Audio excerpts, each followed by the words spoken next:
So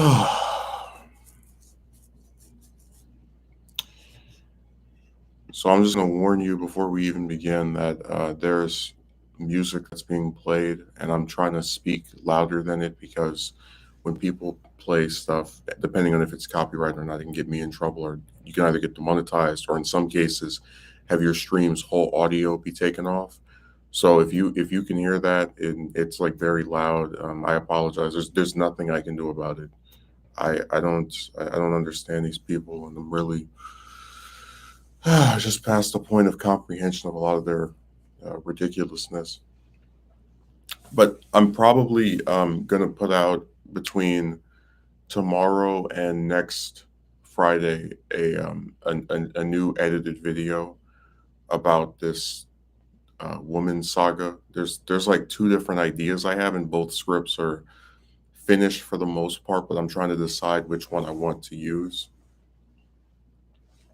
So that'll be the reason why, if it takes a little bit longer, I might not completely know what entirely I'm doing, because they're two dueling ideas. One of them is about like another what if scenario, similar to what if I was a parent video I did a couple months back, and the other one is about these people who like always can convince themselves that if you just try hard enough, you can get any woman to like you. You know, that goofy nonsense.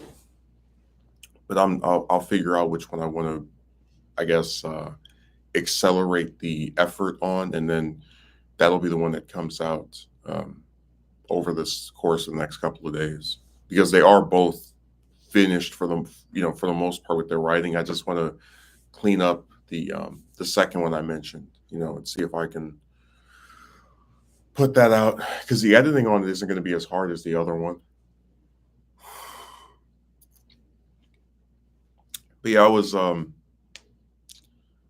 I think it was last week or the week before last. I had my brother over here, and we were watching X-Men the animated series. Um, a show I haven't watched in maybe like 5, 6 years, 7. It's been a while.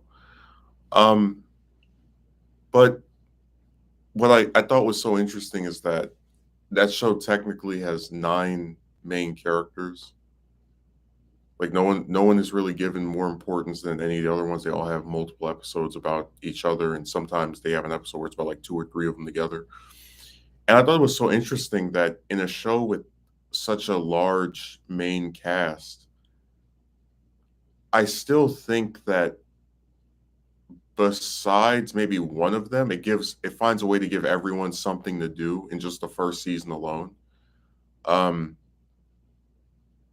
and I was like, how, it's so interesting how when I was a kid, before I had any like aspiration to try to write anything, that was something I could never quite appreciate.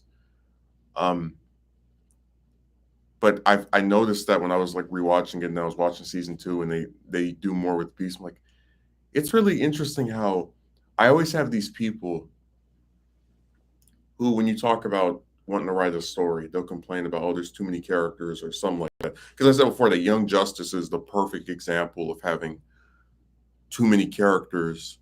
Um, but oftentimes I have to explain that it's not just about a roster of people. Um, that it's about not having like a sustained focus on anyone, to where it kind of feels like the show is just going through the motions and it cares more about the plot than the people that are actually involved. And I've really never felt that way with any other series. Like, it doesn't have to be like a superhero show. It could just be any other cartoon series, like an ongoing narrative, where there's just a bunch of stuff happening, and there's no one to really be the focal point of it, I guess you could say. So Akatsuki Merchant writes, I found that it doesn't matter how hard you try. Someone will always say you're not doing enough because people are evil, egotistical. Oh, that's one of the things I bring up in my "What If I Was Married" video, where I talk about how this has never been about romantic rejection. So like, you have these guys that write this nasty stuff about the way somebody looks, or what they think your personality is. But even if you got a date with a woman or got married to one of them, if it didn't work out, and it was like known on here that you used to be with someone, but it didn't, it's not currently something you're in anymore, they would blame you regardless. So just understand that, like, even if you're more successful with women in the sense that you're able to like get multiple dates or partners, if it still doesn't work out with them, you're going to get blamed the same way a guy that always gets turned down by them would.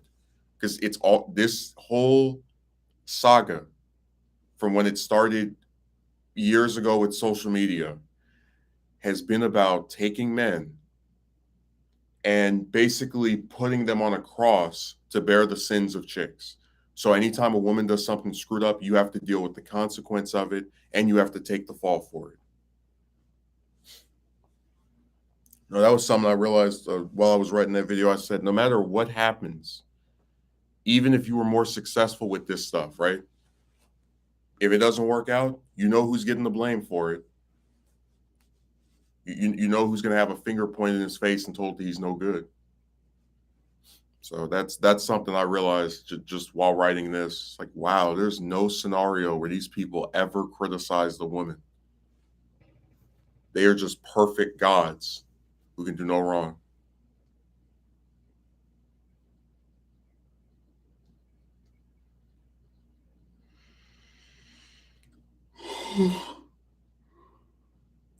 Hmm.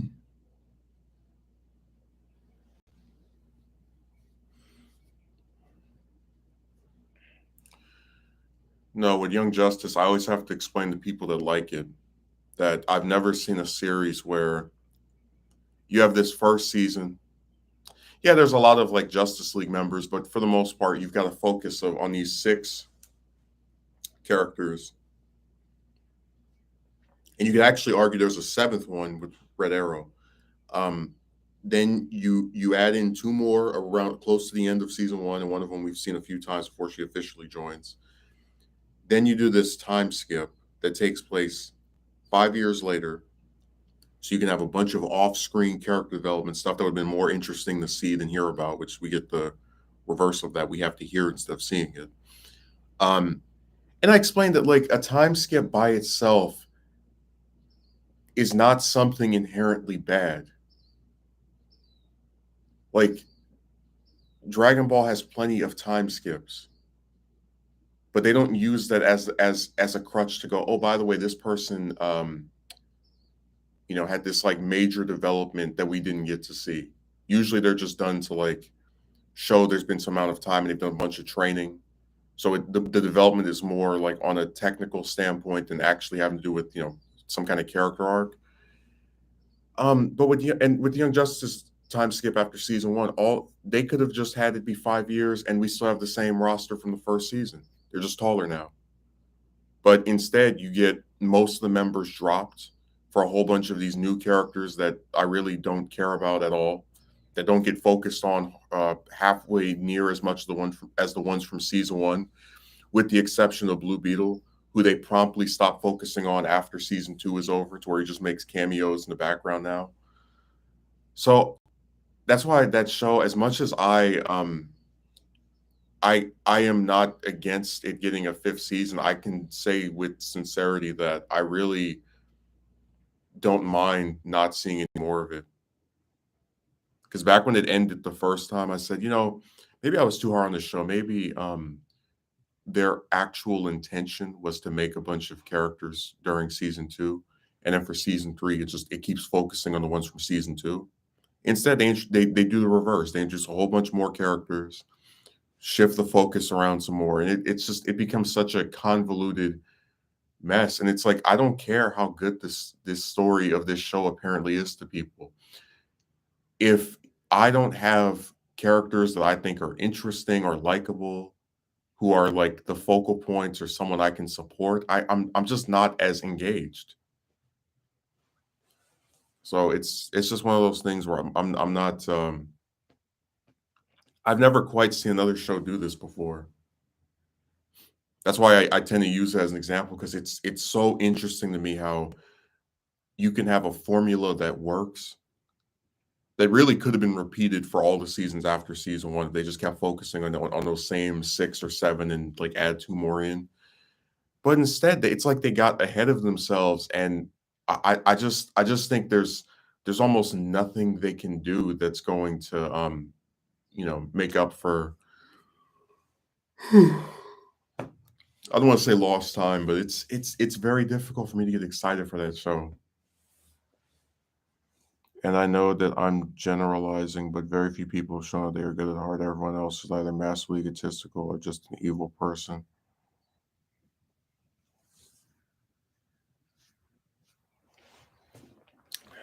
I was in my video, I was gonna make a comment that responded to this guy who said that because he was talking about the stuff with the I always hate saying the word because it'll get me in trouble, but let's call them pay girls, okay? So he was talking about how he thinks if men participate in this, it's going to balance the stakes. And I was laughing because you know as well as I do um, that for things between both genders to actually be balanced or be fair in any semblance of a way, you would have to see men just stop approaching chicks whatsoever, which that in general we're not going to do. Um, you would have to see. I mean, it's just not going to happen. There are too many advantages that women have in general, right? To where I don't understand the incentive to even convince yourself that if you just because I explained this before, I could have muscles, I could have fame, I could have a bunch of money, right? And none of this stuff is going to translate into me seeing a bunch of I'll put you like this. There is no scenario in which I have 10, 20, 30 women trying to speak to me at once, where they all, came to me and are like trying to talk. It will never happen. And I've said before, that's not because I'd be any less desirable than any other man, but quite simply, we know for a fact that women do not approach men they find attractive. So that's why I was explaining that you would be just as ignored even if you did these supposed self-improvement things.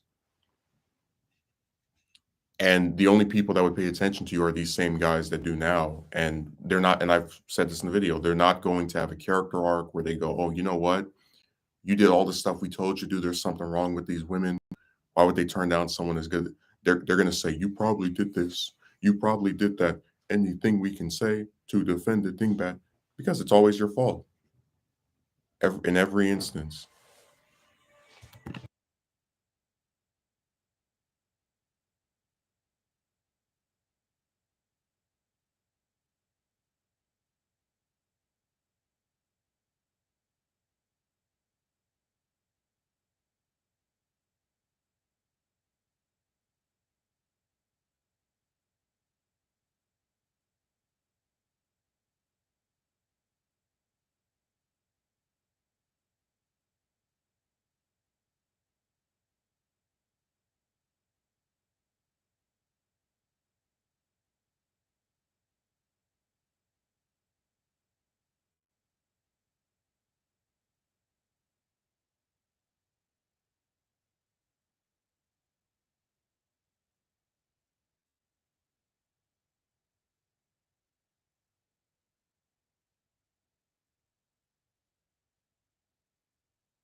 Okay, the reason I had the mic muted was because that same person, as they were leaving, went out the front door and they got closer to where I was. So I was trying to keep the volume of that garbage they were playing, all the way down. Or I had to just turn my whole mic off, period. And I guess just because now we can speak at any volume we want, it always drives me crazy how you see these people, they work these jobs and they're a lot luckier than I am. They get 9 to 5 hour shifts, right? So they're making if like even if we assumed it was minimum wage, which over here is like $15, they're making about maybe a little over 100 every day, right? Now, if you want to get some Beat headphones, there's like what $200, but there are other headphones that are way cheaper. And I just can't understand how, like, I don't know anyone else that just doesn't have headphones. They have a bunch of like you get what I'm saying? Like it's so impractical to me that you can live with other people and just walk around with your phone.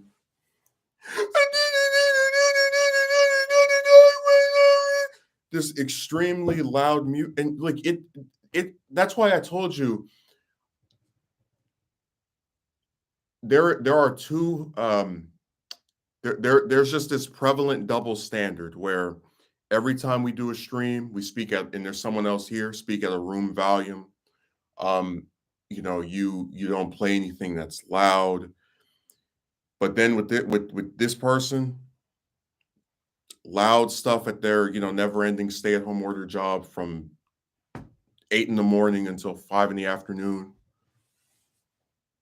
So I already said before, it's just a bunch of hypocrisy. So sick of it, man. And I don't like why do you need to listen to music while you shower? Like, what is the point of that?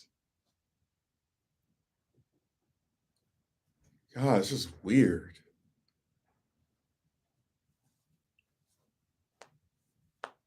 Oh yeah, I guess we can do an update on the employer situation. So I didn't get the position I went to the interview for. What was that? The not this past Thursday, but the one before that. No surprise there. Um, and then I had another person who said, "Oh, we want to interview you about this position. You're going to have a." I mentioned this on the stream I did on Thursday. 20 minutes before this interview is supposed to take place, I get a new message and they go, "Oh, good news. We're going to be moving forward with your hiring process and I'll be contacting you today or tomorrow for more updates about, coming for an on-site interview." I said, "Okay, fine, great." Today has passed. That was Friday. Tomorrow has passed. That was Saturday. Still nothing. So I'll send a message, I guess on Monday, and then if we hear nothing back, then we know it was a crock of crap. Remember, I'm so lazy. I apply to all these different jobs for fun.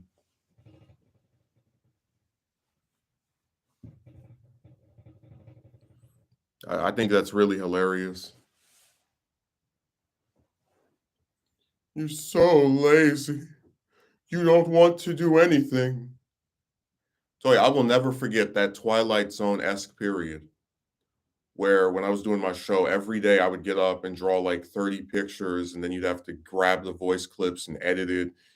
Um, and then at the same time as you're drawing all this stuff and editing thing, which on an objective level require some type of hard work or effort. You're being told about how you're so lazy and you just don't want to do anything, and you sleep until 12 in the afternoon. It's like, well, hell, if I'm up until 1, 2, and 3 in the morning drawing pictures, why do I have to get up at 9 a.m.? Like for what purpose? So that I always thought that was so weird. Like if somebody doesn't work, why do they have to get up early? And there are a lot of jobs that cause people to like sleep during the day because they work at night. That's kind of how I saw myself. Like most of the stuff I would do, like writing and draw whatever, it usually was at night. I preferred being up at night because at 11, 12, 1, 2, 3, I know that I'm not going to have to hear someone, talking loud in the other room or trying to ask me some question or some other type of thing. Like it's a lot more preferable to what's the way of putting it? Be in a circumstance like that, be in that type of time slot than it would be during the like the morning or the afternoon, because people are up and they're around. So that's why that period was so enticing for me. Man, it is so hard to get people to click the like button.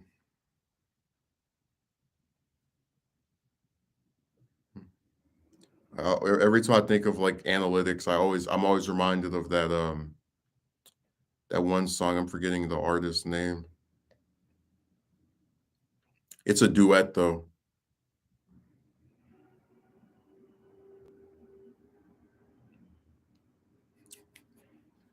I'm really trying to remember how to pronounce the name because I remember it, but I'm trying to you know where you've seen a name but you can't pronounce it, and now my internet's acting up. Great, terrific.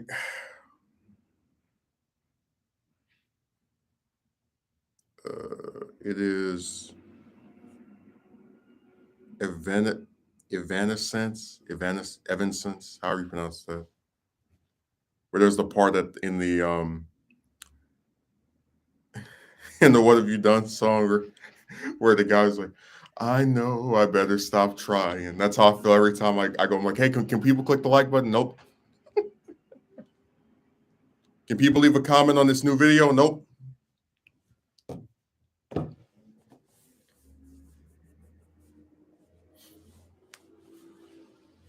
Oh, I just spent 3 months writing this video. Is it going to get more than 3-digit views? Nope. I go and look at those analytics, and the only lyric I hear in my head, "I know I better stop trying."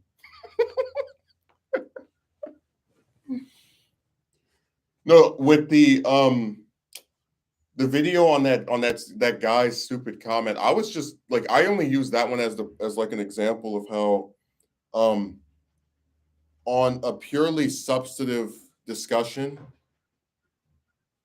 really there's always something offensive about a guy who says, "Hey, look, I'm done with this," and then people try to give that person advice. Um, because I don't think they understand what is actually being conveyed here.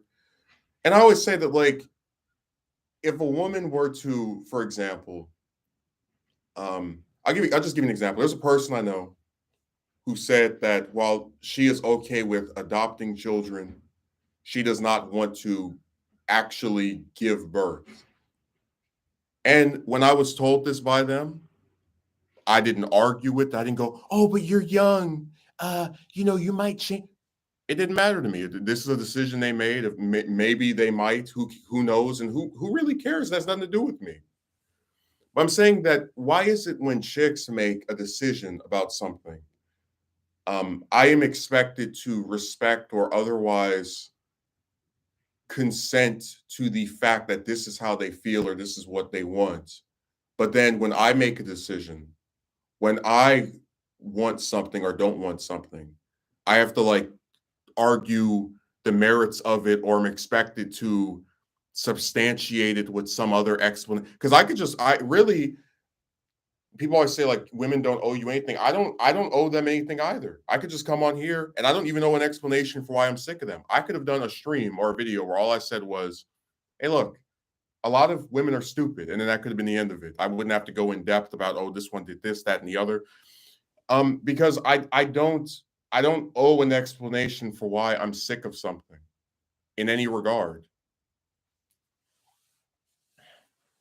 But I just thought it was a really interesting contradiction that when women say, "Hey, you know what?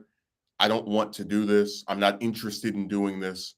You're told to respect it, to be all right with it, to not have a problem with it. But when you make a decision that is the equivalent to that, like, I don't want to date a woman that has kids. I don't want to date a woman who doesn't eventually want to get married or have children. People will have a problem with you for, actually having some type of like basic rule of thumb for what you're interested in and what you're not. And like I even like I was explaining how, and this is something that they can get mad about. I really don't care anymore because, like I said, they don't do anything for me besides run their mouth on the internet. I have no incentive to ask out women, like a majority of them, ever again. Um, and that's mostly due to the fact that we now know there's a lot of them who don't want to get married or have children.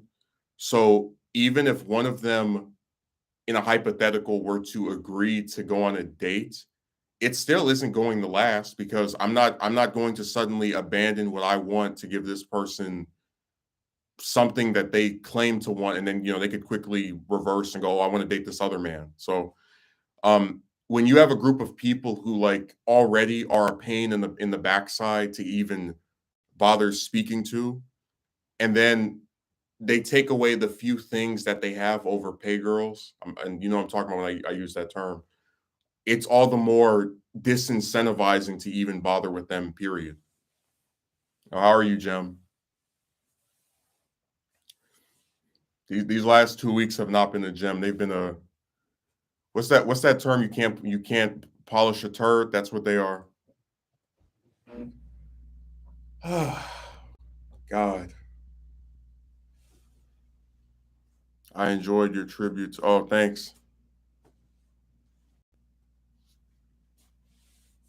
Like I said, it's probably one of the most important events of the year. Um, like it probably outmatches and outranks any celebrity passing this whole like for the like not even just this year by itself, but of any like recent years in terms of like that's how much of a long stay in society she was, like just how much of a cultural icon for how long she was. Like seriously, the only other death that was like this major from what I remember was like Ted Kennedy, for example. And that's simply because that was someone else who was famous for like what 40 years and had this like very large impact on some particular part of American society for some long sustained period. Man, I'm telling you, that was like I will never forget all of the dignitaries that showed up at his funeral. It was like the passing of a head of state. It was crazy. I didn't know much about the Queen, but I'm not going to throw dirt on a dead person's name because personally find it distasteful. Well, yeah, but I guess with Gorbachev, I he to for as long as I've been alive, I've never really heard anyone talk about him beyond the 80s. Like they never really described anything he was currently doing. So it's kind of like, oh yeah, here's this person that mattered a lot more several decades ago that unfortunately passed away. But it's still, I wouldn't call this ranking up there. Again, it's just my opinion. You don't have to agree. Oh,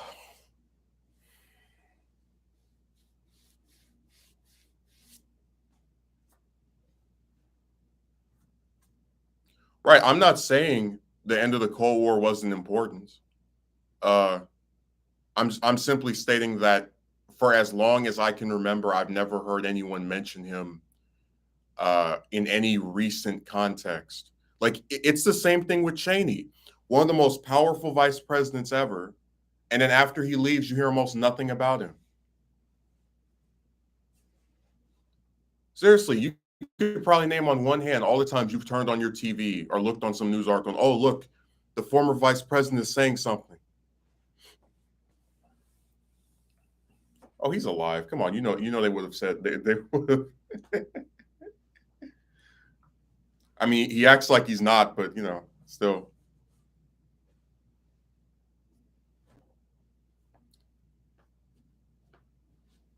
No, whenever somebody passes that at one point mattered, they throw a whole big hissy fit and they're like, remembering the greatness of this person. We haven't talked about them in 10 years, but they're important.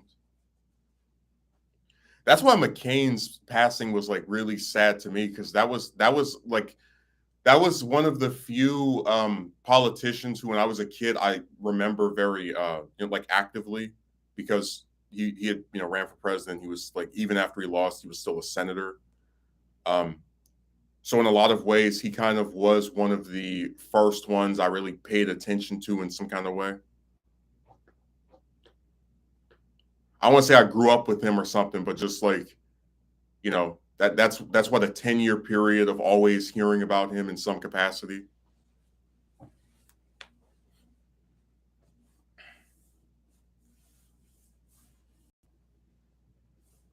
Well, Reagan, I was only in first first grade when he passed. So again, it still didn't really mean that much to me because I wasn't paying attention to politics or the news when I was you know at that age.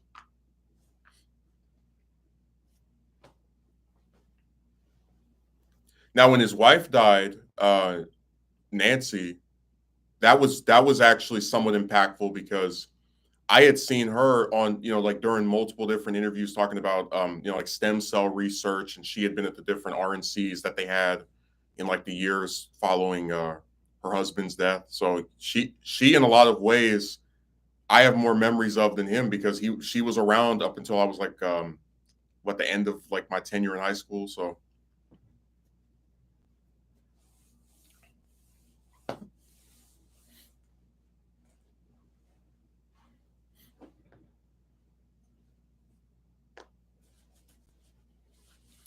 yeah, you remember she had to take care of him with that horrible disease for what 10 years, and in a lot of instances, we like. I guess I'll put you like this.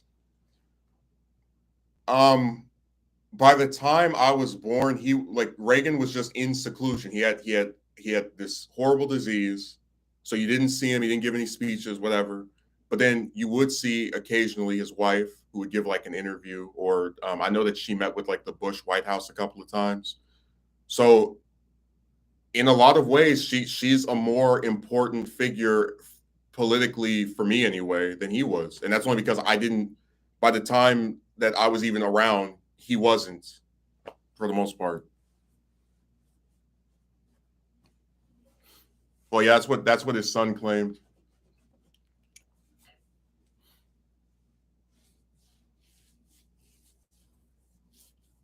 I think his son wrote a book on like saying something to his dad, and then he didn't remember him, and that was where that got like a whole bunch of controversy for whatever reason.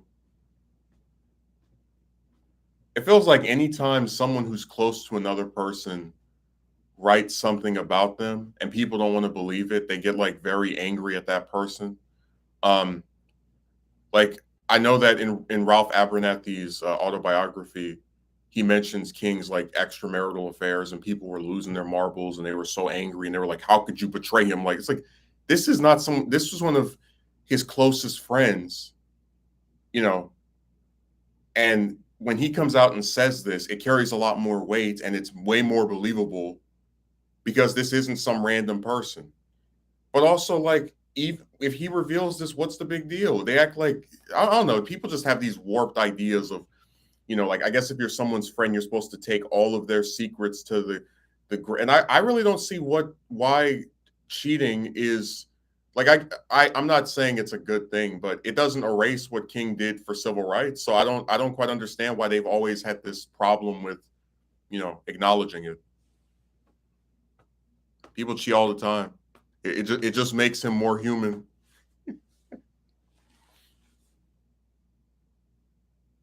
Even so, he gave better source. He's than Biden without the prompter.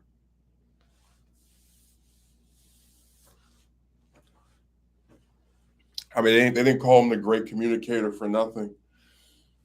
Oh,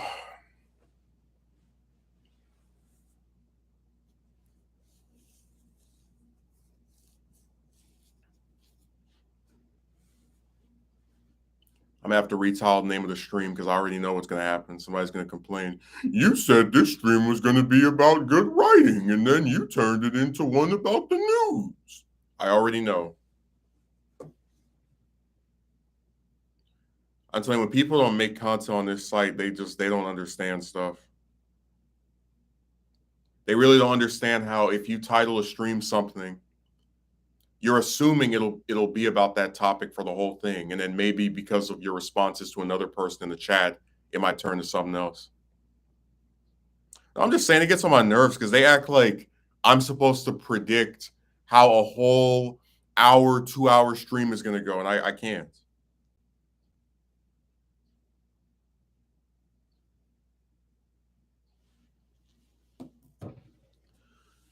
No, if but just to go back to a sec for a second to that senator thing, I'd say out of all the senators that have like that were in office, like from when I've been around, I guess the most important ones were probably McConnell, McCain, Collins, and probably Murkowski. I think, yeah, because like with a lot of the longer serving ones, like Grassley, for example, like yeah, he's been there for a long time, you know, him and Hatch, but I don't really. It's hard to really remember what they did, you know. I wouldn't say that they actually did something that was really important. Again, just going off of what I remember, I'd have to, I haven't like deep dived into their whole record, but um, you know, it's just my position.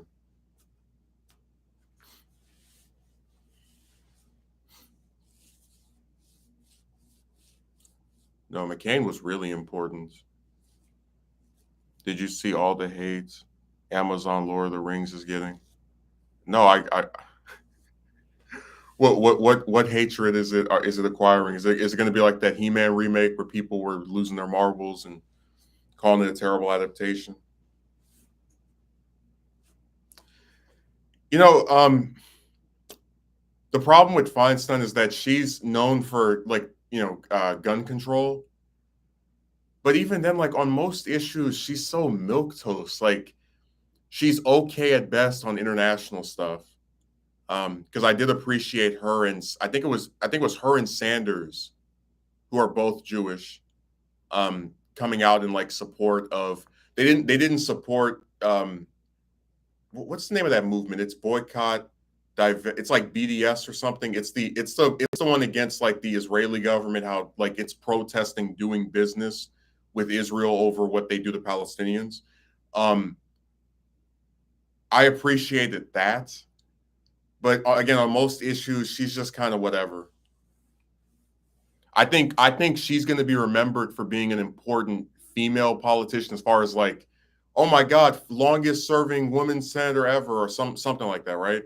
But as far as actually having significant votes, um, I don't think so. I think she'll be remembered as an okay at best senator who, you know, is more known for her gender than actually. Because that's why I said with Collins, I can name things she's done that were important or make her different from the rest of her party. And again, man, Warren is such a God. That's a really sad story. This was a lady who, for 4 years, I was excited that she might run for president because she was like, progressive and appeared to be way better than most Democrats. And then when she runs for president, she's like leading for a while because she convinces people that she's like Sanders, but she has, the good old triangle. She uses her gender as a shield, as this like weird thing to attack the other politicians over. Sanders told me in private that he does not believe a woman can beat the president. And all of the women on this stage have never lost an election. I was like, what is wrong with you? So ever since then, I've really soured on her because I think that was her ego got the best of her. Um, and she ended up doing a lot more damage than good in that race.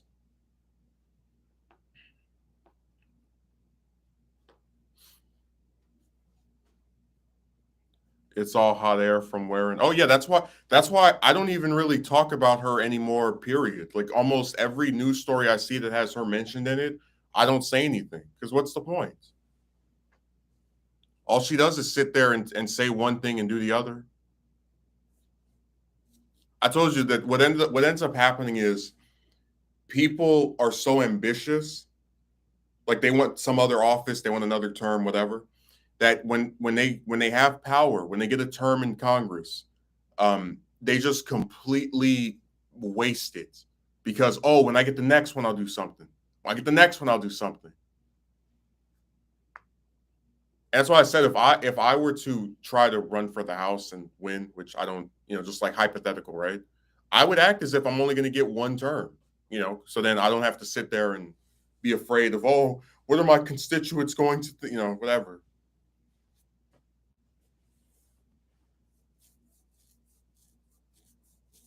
What you mean, Boehner?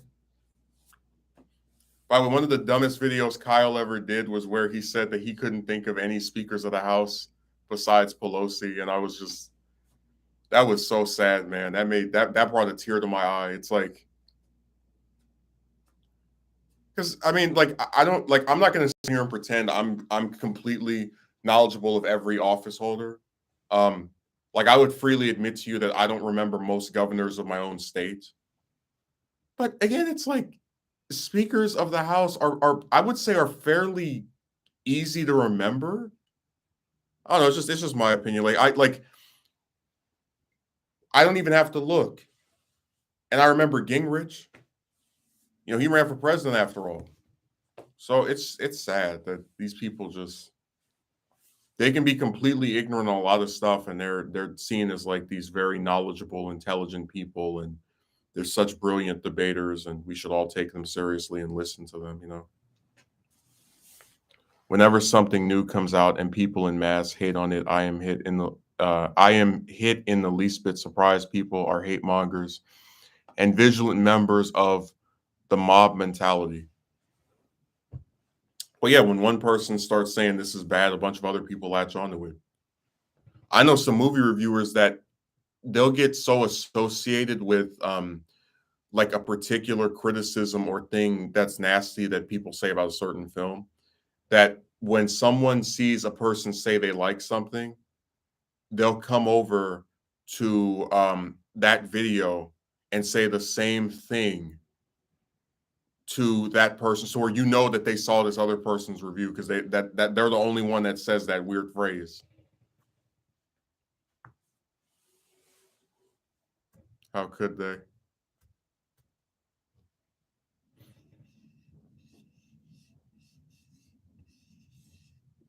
No, I'm done with a lot of this stuff, man. Oh, I'm trying to think of what I'm going to change the stream's name to. Maybe I'll just have it be the number. I don't know. It's fantasy. Who cares what? Oh, that's what they're complaining about in Lord of the Rings.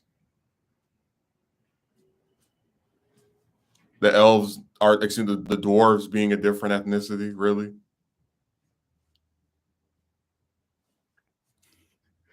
That reminds me of a certain show that came out. I'm not going to say what its name is because I don't want to give it any free publicity.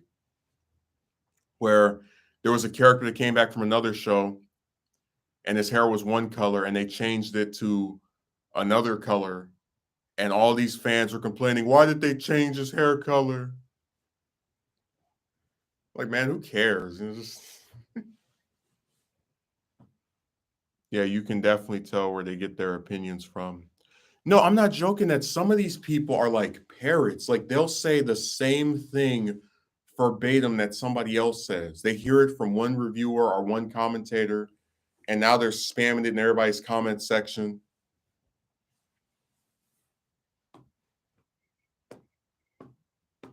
Well, we've actually, it's so funny that you say that because there are people who are more upset over someone not liking or liking something that they like or don't like. That they will, I'll put you like this. Let's say I make a video and I say, this is why I like this movie. Now, there's a whole bunch of reviews talking about why the movie isn't good. You can go on there if you don't like it. But these people will come to a video about a movie that they don't like, where someone is saying that they like it, to tell the person who likes it that they don't like it, as if the person who likes it needs to know or is not aware that there are people that don't like something that they like. You get where that's like really weird? Like, it's not enough for you to just not enjoy something. And then, maybe if you want to explain it, you can make your own video. You have to make sure that on every video where someone throws this thing a bone, you complain about it.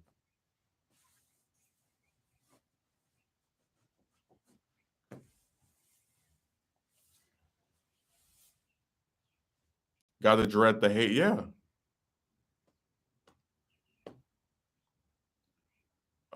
Hey, Justin in chat, hope everyone is good. Just got here. I am already agreeing with your point, man. I never understood people like that. Very screwed up.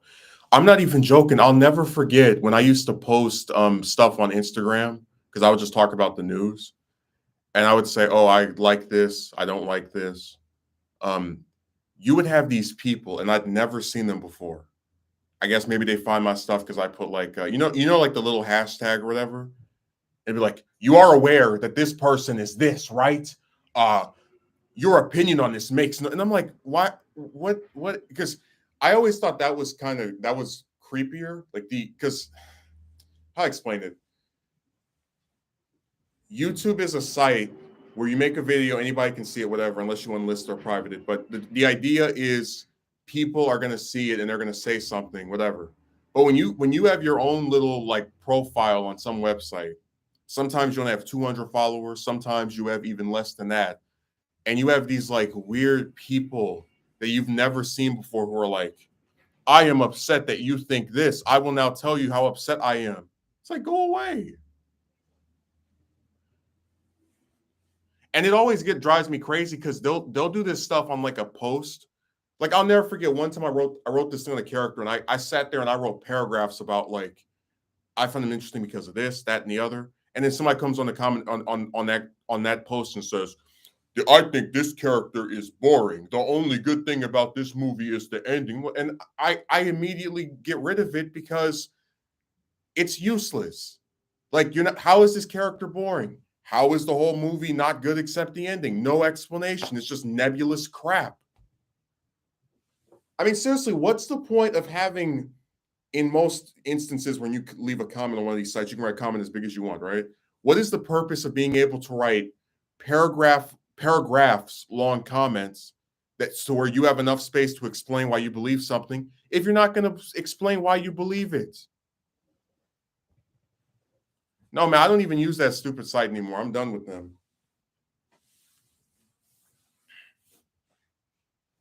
You go to my Instagram, it's a graveyard. Haven't posted on there in 3 years. Same thing with Twitter.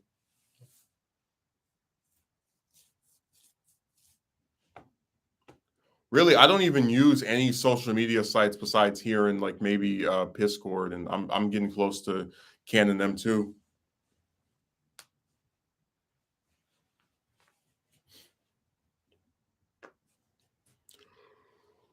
Because like I said, when they become so obnoxious and annoying or just weird, um, I always feel like, what's a good way of putting it? That it's just not worth bothering anymore, like with even being on them in the slightest capacity. Yeah, exactly. Far too many people never articulate or elaborate on their points or claims when they ironically leave paragraph long comments. Just like the guy who's going to be the subject of this next edited video. He wrote, "You need to put in the right effort with women, keyword right." It's like, what is that? What are you saying? What are these magic steps that are going to make all these chicks fall in love with you? Like if you're going to write something stupid, at least write something dumb that we know and we know what you're talking about.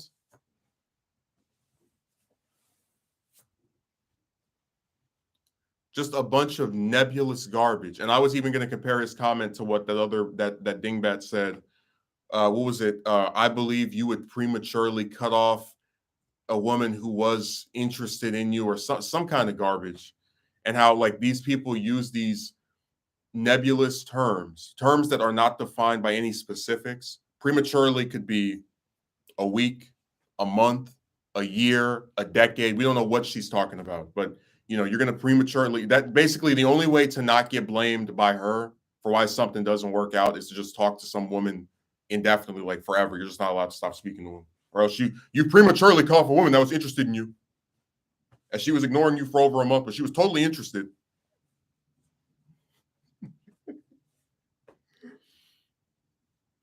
God, they are all the same. It's like, why can't people explain things anymore?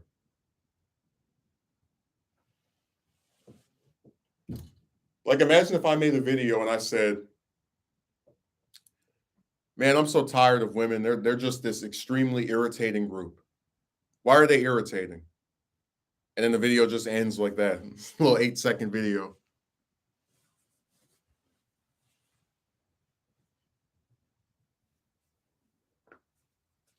So I guess what I realized is that if you make a video, I'll never forget, there was this one person I used to watch, and he said something to the effect of, when you make a video and you make sure to explain your position, right? You make a point and then you explain it, or to make a point, you explain it. And then you have these people who, for whatever reason, not only don't agree with what was said, but can't explain why they don't agree. Then there's no point in even speaking to them, period. Like, they should just be something you completely ignore, because they ignored their ability to actually address and explain their position. So they're just trying to waste your time by getting into some discussion that is not premeditated by an actual desire to communicate a thought.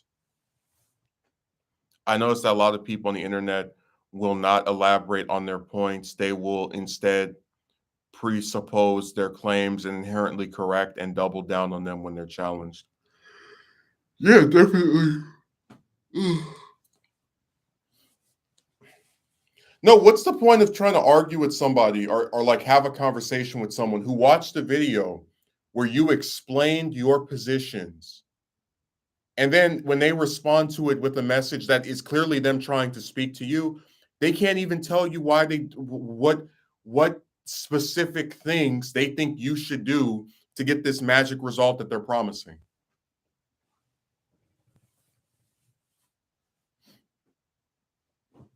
I'd love to know the purpose of that.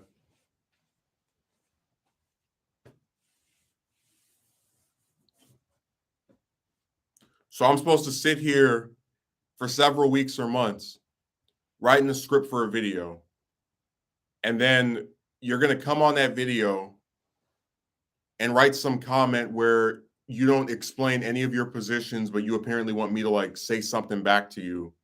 So I said, it just feels like such a waste of time to even try talking to these people. That's why I said, you really can't have a conversation with individuals that don't agree with you on this stuff, not because they don't agree, but because they take some kind of like contrarian angle, which is usually rooted in the just world fallacy, right? Where the man is always at fault for whatever the woman does, because we can never blame somebody with a triangle ever. And they're just not interested in actually understanding nuances or giving you the benefit of the doubt. Because I've said this before, none of these people, be they man or woman, have ever shown proof that the stuff they do, that the stuff they tell you to do has worked for them, or that they've even done it in the first place. And it's like, look, we all come on here, we all say things. Like, I don't think somebody should have to show proof for everything they say, but if I'm going to have people who accuse me of approaching women who are too good looking or making certain stupid mistakes, then I think in all fairness, these people that come on here giving all this unsolicited garbage advice should be tasked with showing proof as well. I mean, if I'm supposed to show evidence every time I claim something, why can't they? I don't have any special powers. So, I don't have any like unique software that allows me to fire up screenshots and record. No, you do the same thing if you want to sit here and be believed and not believe somebody else. That's why I said, man, people just they're the double standards are going crazy. Their response will essentially be, screw you, I'm right, you're wrong, and if you don't unequivocally agree with me, you're stupid. Oh yeah, like most of the opposition to what I say is just a bunch of name calling and personality attacks and appearance attacks. Like I said before, most of the negative stuff in response to this has not even been like actually addressing anything I'm saying. It's just been a bunch of accusations and analysis, some A&A.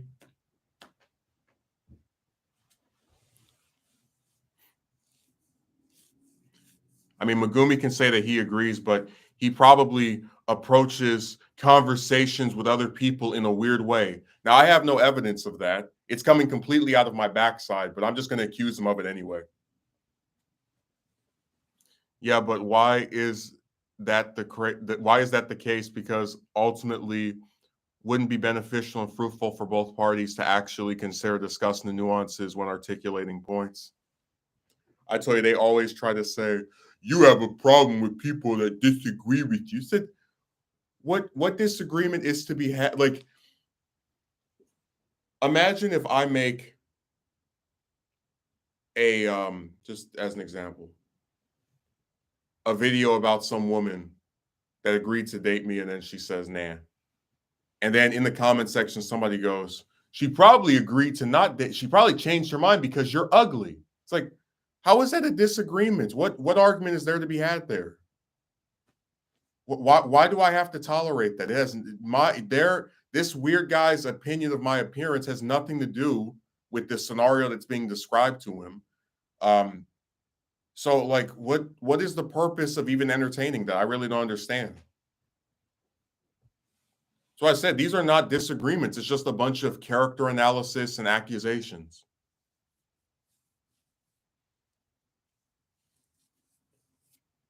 So like I said, I don't understand the purpose of having a bunch of people involved with this stuff if they're just going to, accuse me of things and make up stuff anyway to support their narrative.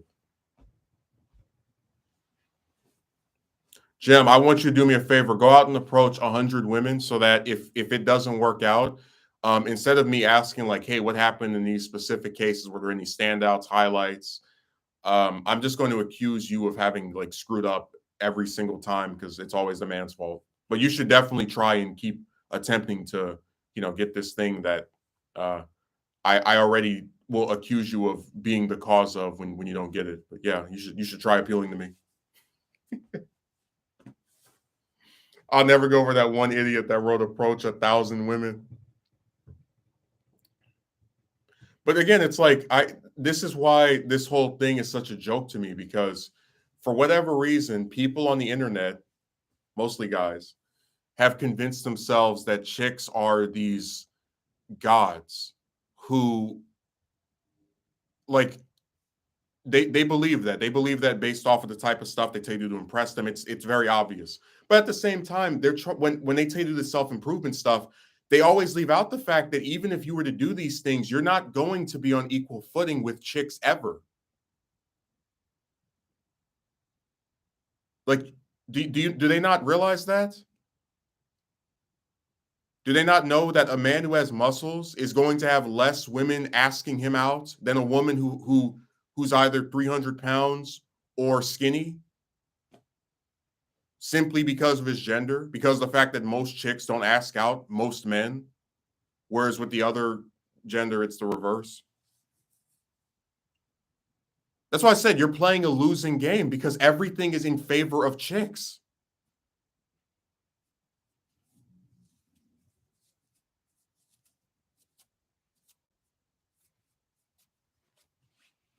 And they'll never mention that girls are infallible goddesses, but they are also so oppressed and the biggest victims ever. Like I said, man, I can conjure up a tiny little shrivel of sympathy toward the idea that you go to some market, you go to some store, and then you have these men that you don't find attractive at all, like asking you out over and over. But when stuff happens to them on the internet, I don't feel any sympathy whatsoever because they choose to go on these different websites, right? And put themselves out there, show their face, let people hear their voice. Like I'm sorry. I don't feel when they talk about like, oh my God, all these men are on my social media, like they did it to themselves. I don't feel sorry for them in that instance. I don't. Like I said, all these different websites, you know what the one feature they all have in common? Blocking, reporting. I'm not sympathetic.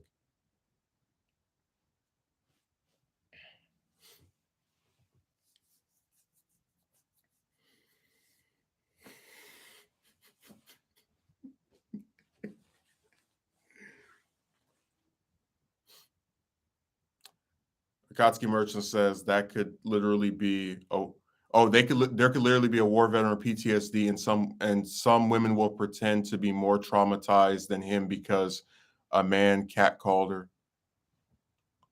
Well, I always thought the act of like comparing traumas or bad experiences was stupid.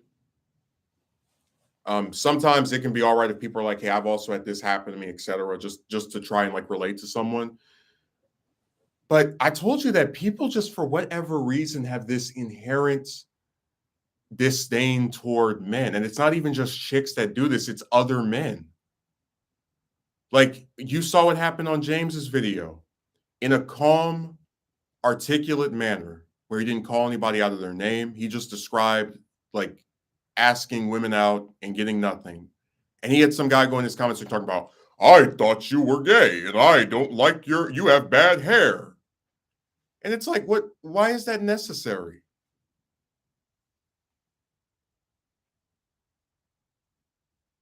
You know, what you're so obsessed with chicks that your response to this guy's relatively tame video is to say some off the wall nonsense to him. And so that's why I always thought it was so funny because like they'll tell you that um oh he's an I word and he's part of these guys that hate chicks. Like, well, you can claim that, but notice I'm not going on any woman's page, sending her messages, calling her out of her, like we don't bother these people. The only one getting any harassment is yours truly.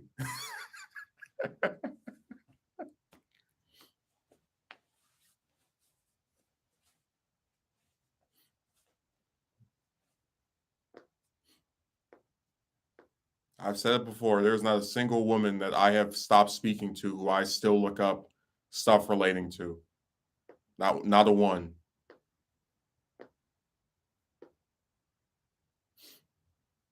Whatever they're currently up to, I really don't care.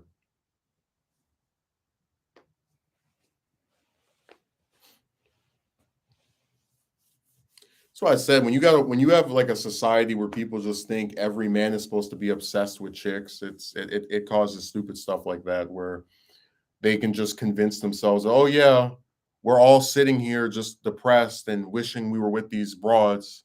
And I don't know how I'll go on without one of them. I haven't gone on without one of them for years, so it's not like I'm used to it at this point.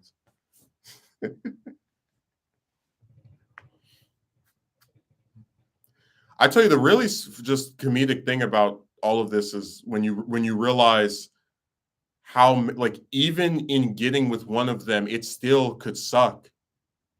I should not have said that because I'm probably gonna get the monetized, whatever. But um, that's crazy how a word like that will get you demonetized. Like just whatever. This website has 900,000 words you can't say. Um, but seriously, like there are a whole bunch of women that don't want what I want. So even if one of them reciprocates, it still can't work. Where do all these insane psychotic guys come from? It's like they just search up web for random guys to have a problem with and harass them. Yeah. And remember, they say that the guys who aren't able to get with women have all the personality defects and um, these chicks are like afraid of violence by men that they turn down. But not only have I never put my hands on any of these broads, even the ones I've been turned down by in person, where I theoretically would have the opportunity to if I wanted to. I don't bother any of them either. So I just think it's just weird, you know.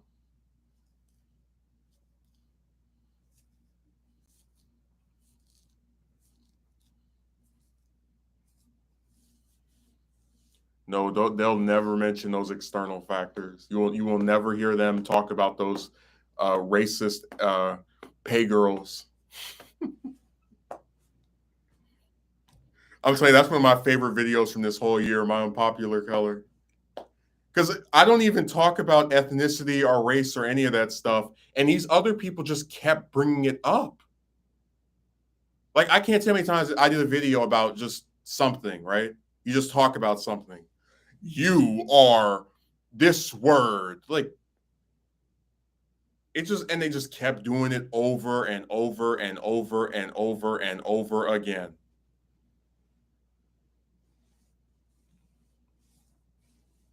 People want to live in a perpetual state of doublethink.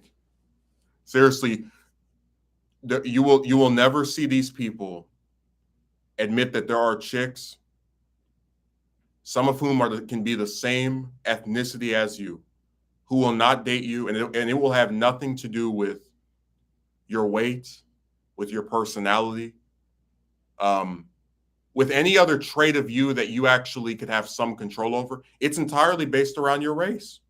They will never admit that those types of women exist. You will never see them mention that in any capacity because they want you to believe in this fantasy that if you just try hard enough, you can get any woman to like you, no matter what her prejudices or, non-negotiable desires are.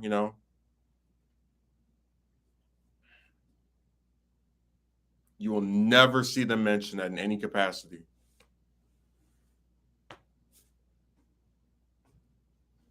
It'll go completely over their heads. Oh, man.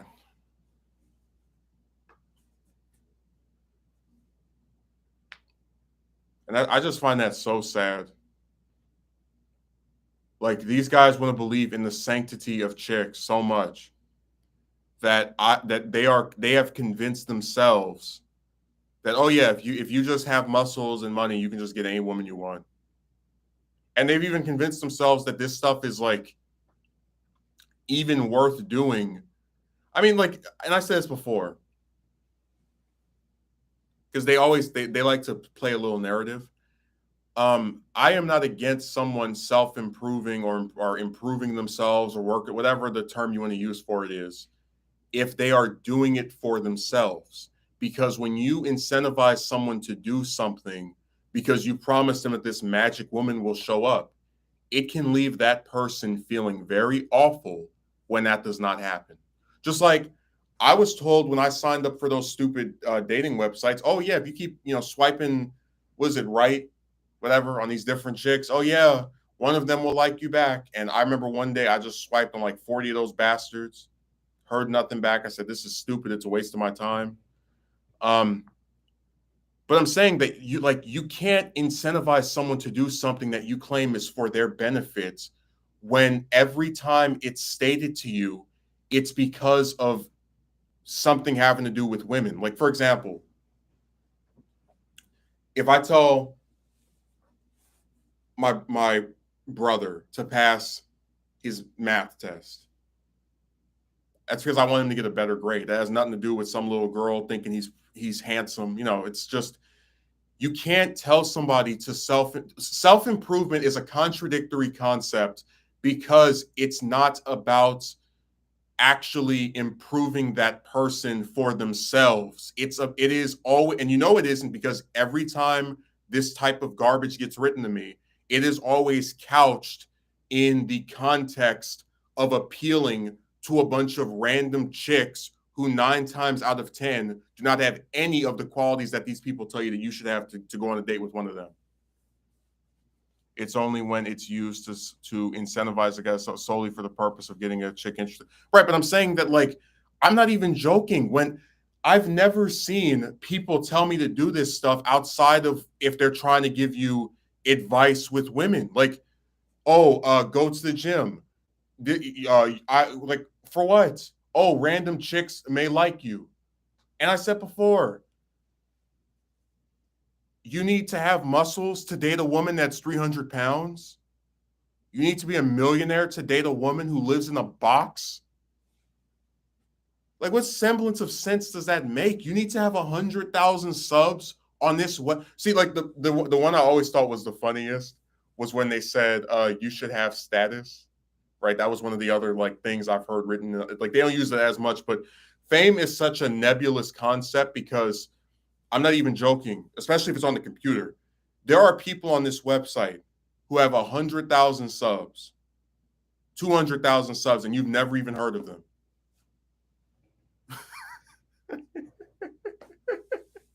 Status. Hey, Jim, How many subs do you need to have until you to be famous? 50,000, 100,000, 150,000, 200,000. And how many people even have that to begin with? And dude, it's like, think of how crazy that is. Because you know that most people, which means most men, right, are not famous. It's so stupid because they act like, oh, if I have 77,000 Instagram followers, I can get this woman who has 2,000 followers. Like, no, she still can say no.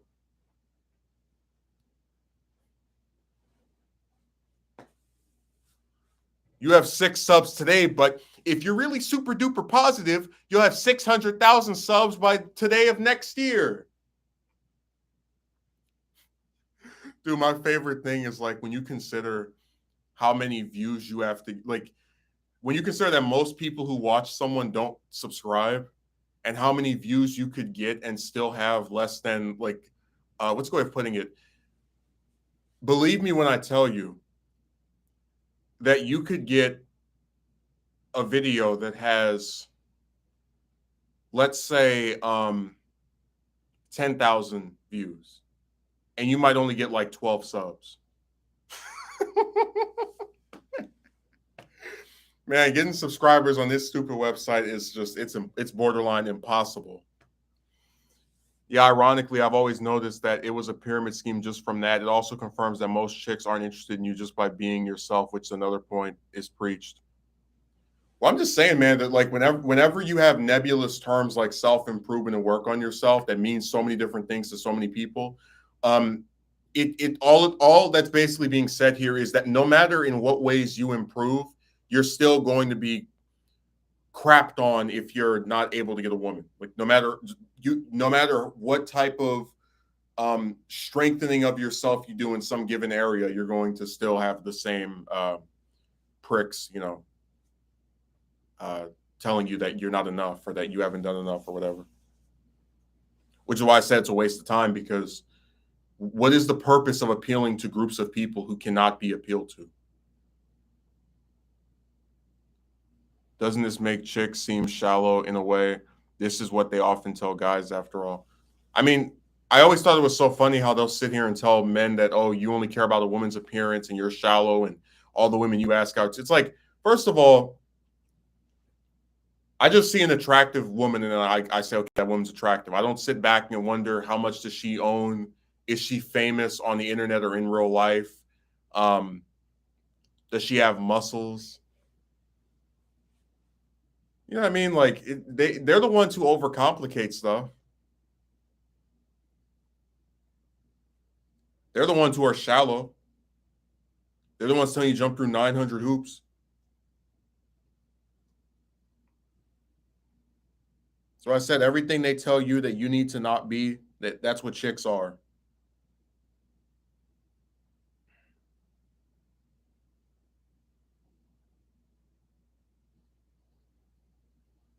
Every time. Self-improvement is brain poison because it's an idea that says no matter what you do, you will never be adequate or good enough.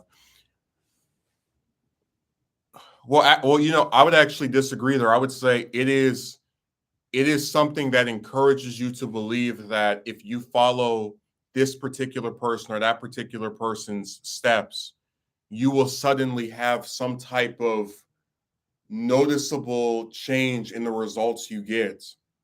But the biggest flaws of this stuff are that these people can't prove to you that these things have worked or that they're foolproof, which means you're always susceptible to still get rejected. And you know that if you get rejected, you're going to get blamed because these people don't have a character arc. The second one is that even if these like I haven't seen them say this, but there is nothing a man can do to make himself adequate or the equivalent of a modern woman. A man can do all the stuff these computer guys tell you to do, and he will never see loads of women asking him out because chicks don't ask out most men. It's a fact. He will. I mean, like you're not going to become equal to somebody by having one person get all of this attention because of their gender, and another person start getting attention after they accomplish all of these steep extraneous monumental feats that most people haven't done anyway. So that's why I said that to me, I haven't seen them say this stuff will make you equal. Like they imply it, but it's not going to make a difference. Oh, it is a weaponized term. Like I said, you've had serial killers with wives and children, and nobody tells them to self-improve. Their entire worth as a human being or decency as a person is validated by being with some random woman.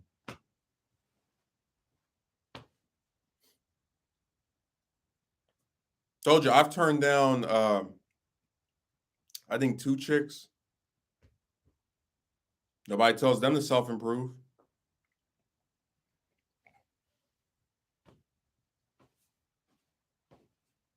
So I said, it's just it is a weaponized term. I agree with that.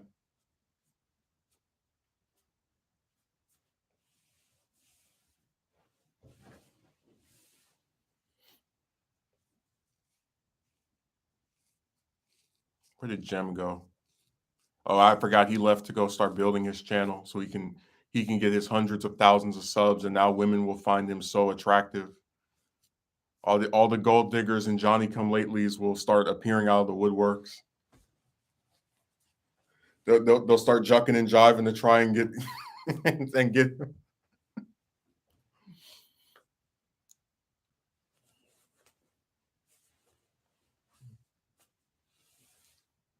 I think this might be Akatsuki Merchant's final stream as a mod because he did something. What was that last Saturday that was very disappointing? Where there was some weird guy that came in here and was like asking about my attire, and he was speaking to him, and they were bonding and whatnot.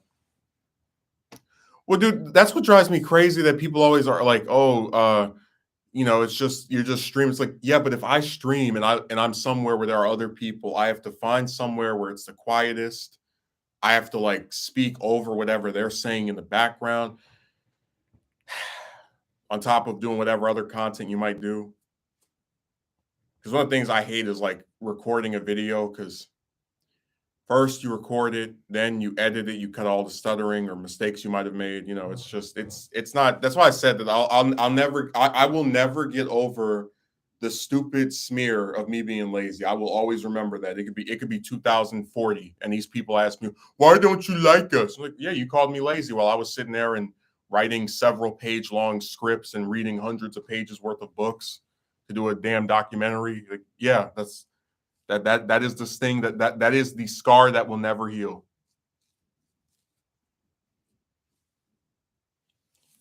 You remember there was a guy that came on here and he was like, "Oh,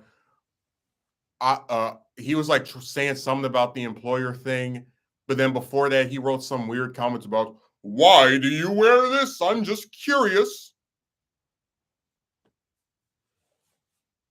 You and him were over there bonding and developing an intimate relationship.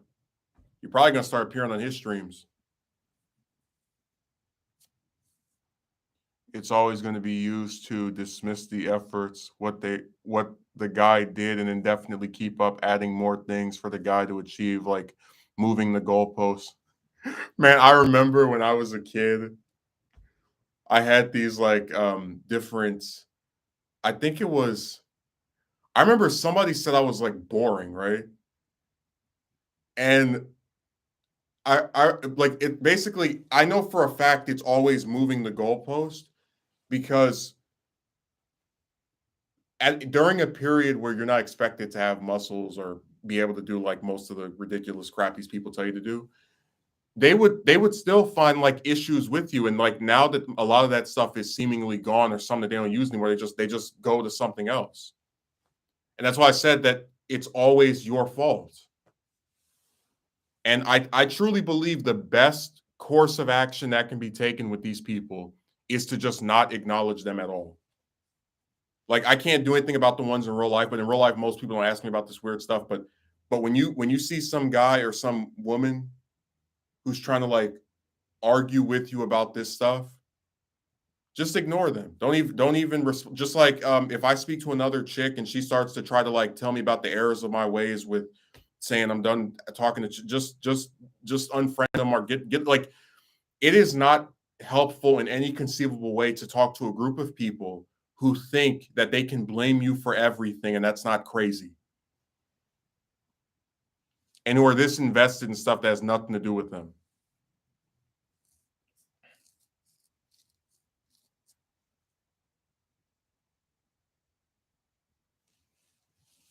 Yeah, it was none of his business to ask. That's why he got yanked. The only regret I have from that stream is I didn't ban him as soon as he wrote his first comment because I forgot that was the new policy I was going to have. Where every time we see some new person, we ban them immediately. Like I said, it's up with my supporters and down with my detractors. So every time you see some new person and you don't recognize them, you're like, "Who is this?" Get rid of them. Because every time somebody comes on writing some weird stuff, it's always someone you've never seen before. And I'm just not in the mood for these new villains. It's been an extremely trying period these last 2 weeks. They can go somewhere with that.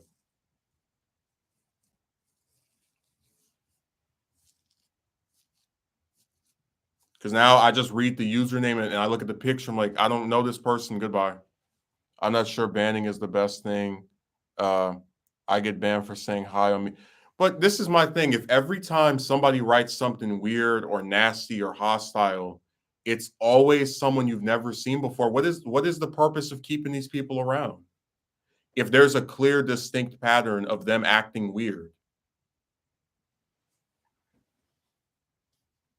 Like I don't understand the point of that.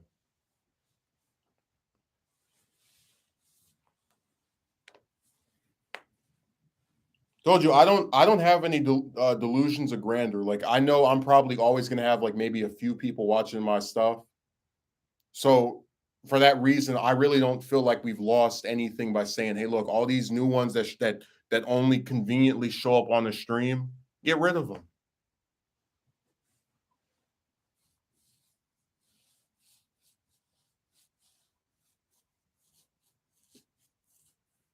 Seriously, I don't get what purpose there is to keeping them around.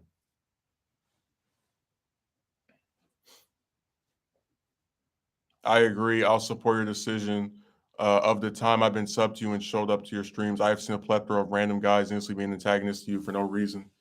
And remember, they all have the same modus operandi. It's always someone you've never seen before that just appears. I'll never forget when I did the one stream. I think that was like over a year ago with my brother. I think it was World Without Heroes 2 or something like that, where the guy was like, as a longtime sub. I said, yeah, that's why we've never seen you before.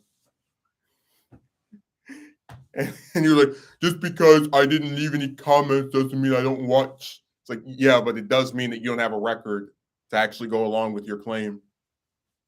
Seriously, if you go on Secular Talks channel on like the YouTube app and you find one of my comments, I haven't left a comment in a couple of weeks now because it's been a while since I watched one of his videos. You'll find that I've left over 100 comments on his channel. So if I say I've been a long time sub or supported this person or watched a bunch of their stuff, there's actually a little bit of weight to it from all the comments I've left. I'm just saying that like these people drive me crazy because they act like they can just disappear or have never even shown up to begin with, and then we're supposed to like take them seriously or treat them in like some kind of way that is equivalent to how we treat people that have shown up repeatedly. Hey, Jem, did you hear about Kyle's? It's not new or anything, but it came out like a few months ago that he was dating Crystal, and I was like, all I'm gonna say is there is no way in any conceivable version of reality, and this is even I felt this way before I even like went through the nonsense with chicks. I don't care how down bad I am, how like at the end of my rope I am. You will never see me date a woman with 3 kids. That's that.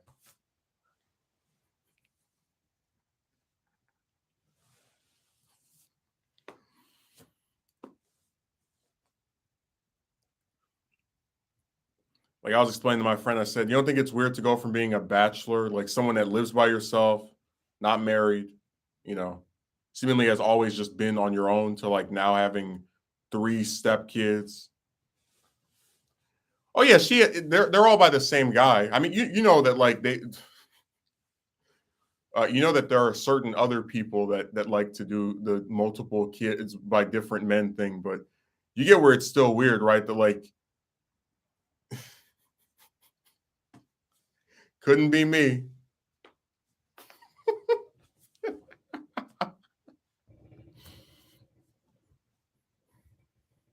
Yeah, I don't agree with people about romance or politics anymore. I just stand on snap them with a block button if they get uppity. But Gumi, could you imagine going from being a single guy who's I'm assuming you've never been married to to dating a I don't even think she's divorced. I think her and her husband are just separated. A woman with three children. And they're not even like little babies or something like, 5, 7, 8. One of them's like a couple years away from being an adult. They're like 14 or 13. I don't know. I just think it's weird. She must have a golden triangle. I mean, hey, I didn't say anything about the way she looked. So, no complaints there, but I'm sorry. Too much stuff that occurred before I showed up for me to be interested.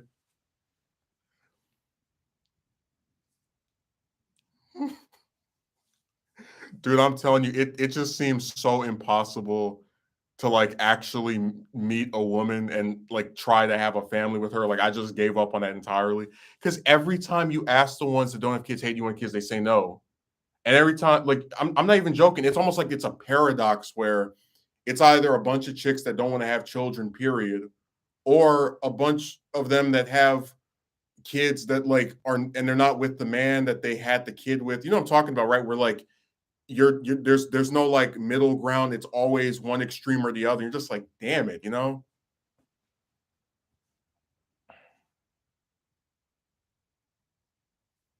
He must have fallen in and can't climb out. You know what it is? I think what happened, this is just my theory. I don't care about saying this because people speculate on my supposed love life all the time. So I'm gonna do the same thing with him. I think what it probably was is that he's one of these people that just kind of does their little thing on the computer, his little show. He gets his hundreds of thousands of people to watch him. He's not even like getting, I shouldn't even say that because it's like usually 30,000, 60,000. But anyways, he gets his people to watch him. And it was while he was doing the, like basically, it's kind of like she won by default where because like I said before, men don't have multiple chicks who initiate something with them and begin like like trying to do something with them romantically, right? So I think what probably happened was that he in his capacity is just this guy that mostly just follows the news. He has some hobbies, but they don't really have any chicks around him for the most part. Had this woman that was around him like all the time because of this thing they did together, and he was like, all right, well, I guess I'm attracted to her now.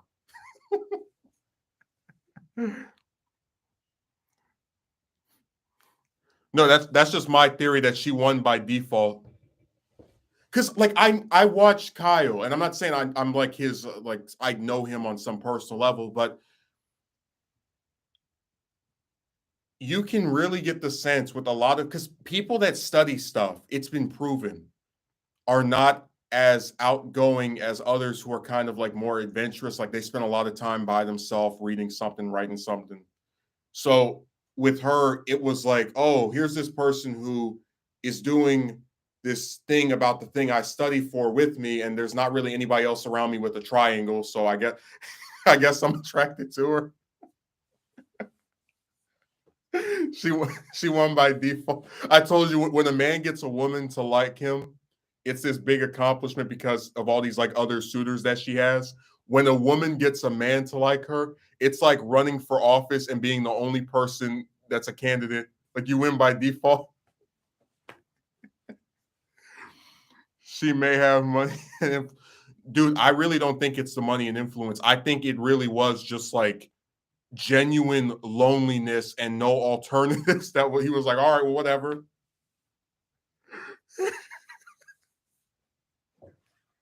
I mean, hey, look, I'm just calling it like it is. You think if I sat here year after year, you do your stream, you go to some different position, whatever, and then oh, now you have this woman that you do this show with or this other thing, because you know that at like actual jobs they don't let the employees date each other.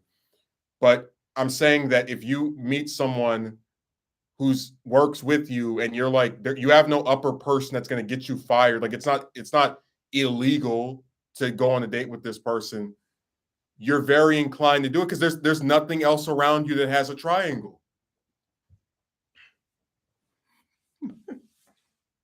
This kind of scenario does happen. Very good theory.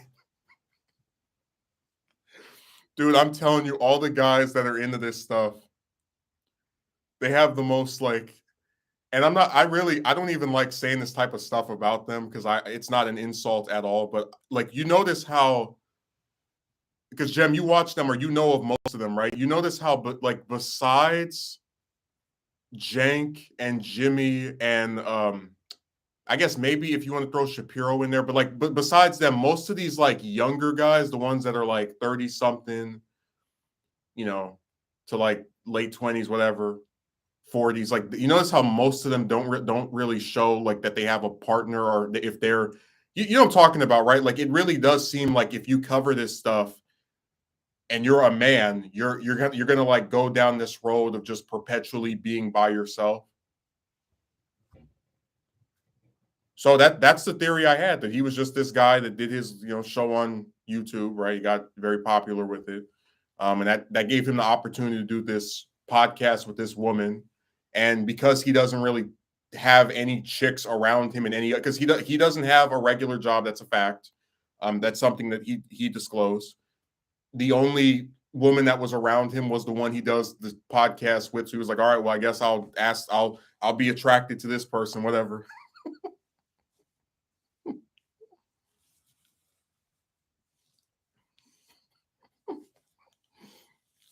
I'm telling you, man, like I don't like, if you just pick up the little like breadcrumbs and nuggets from when you watch somebody over and over and over and the stuff they mention about themselves, you can really what's a good way of putting it?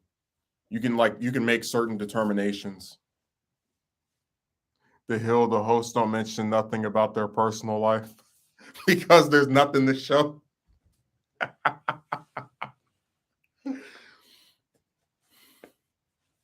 Oh my god.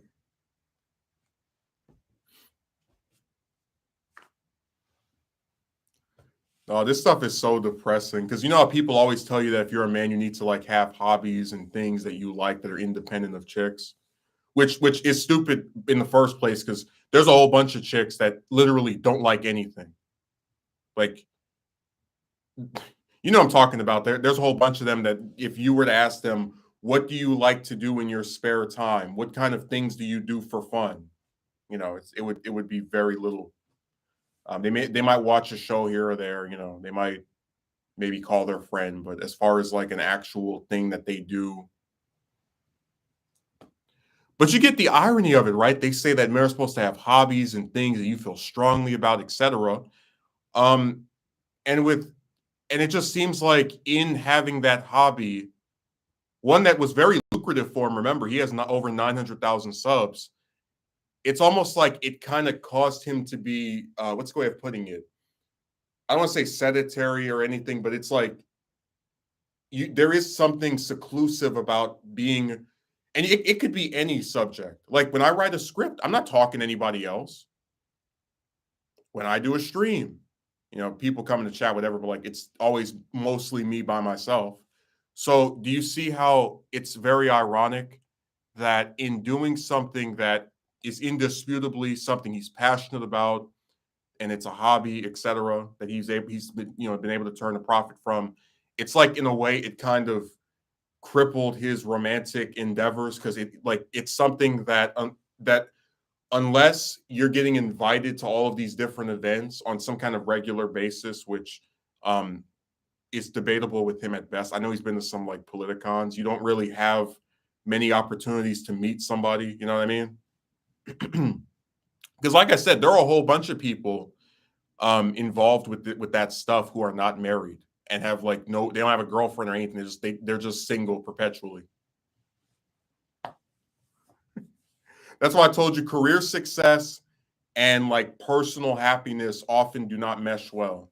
I mean, look at Elizabeth Taylor. That's one of the most iconic actresses of the 20th century, and she was married how many times? I'll give you a hint. It's more fingers than I have on this hand.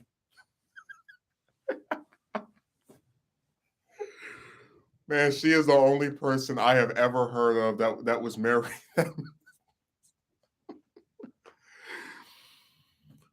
Oh my God. I'm like, Jim, I'm not even joking. No, no, no. You're the number in between 6 or 8. I've never seen anyone besides her that was married 7 times.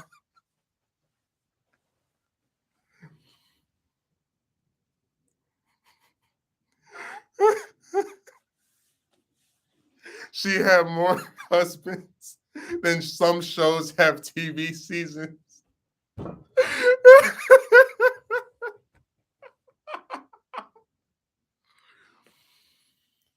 Oh my God.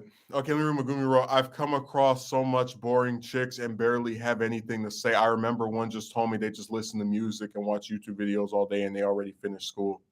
Yeah, man, they're not interesting. Like, I'm not even joking. I've had conversations with some of them where you almost can't even talk about the stuff you like. Like I know some people don't like the news, but even if I were like talk about, let's say, movies I enjoy, right? Or some TV shows I like. You still can't even get them to address that with you because they don't like anything. And even if they like something, they're not analytical about it. They can't tell you what they found enjoyable. Like it's just that's why I said it's extremely surface level with a lot of these chicks and people in making them out to be the like I said before, getting a girlfriend, talking to women, all this stuff is like chicks in general to me are really overhyped because people spend so much time framing them as these like perfect beings who you have to do all this stuff to appeal to. But in reality, if they're no better than you or I, and in some cases, they're a hell of a lot worse.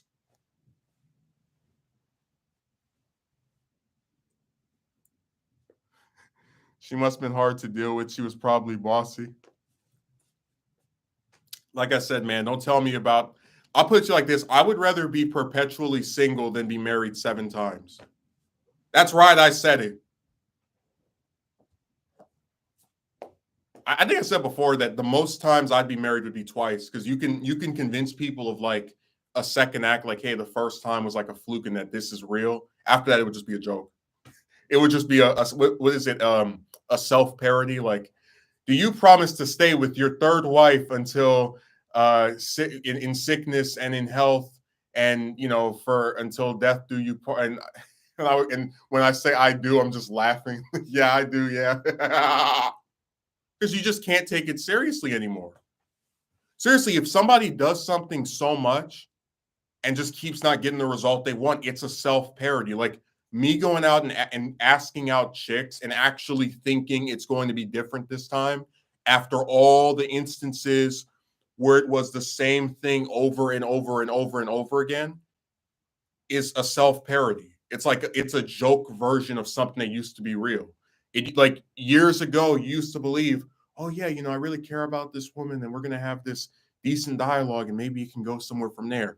And then you progressively just gave up on it because you saw the same thing happening over and over again. So to then go back to this prior belief system with nothing to support that it's changed whatsoever, it's a joke version of itself.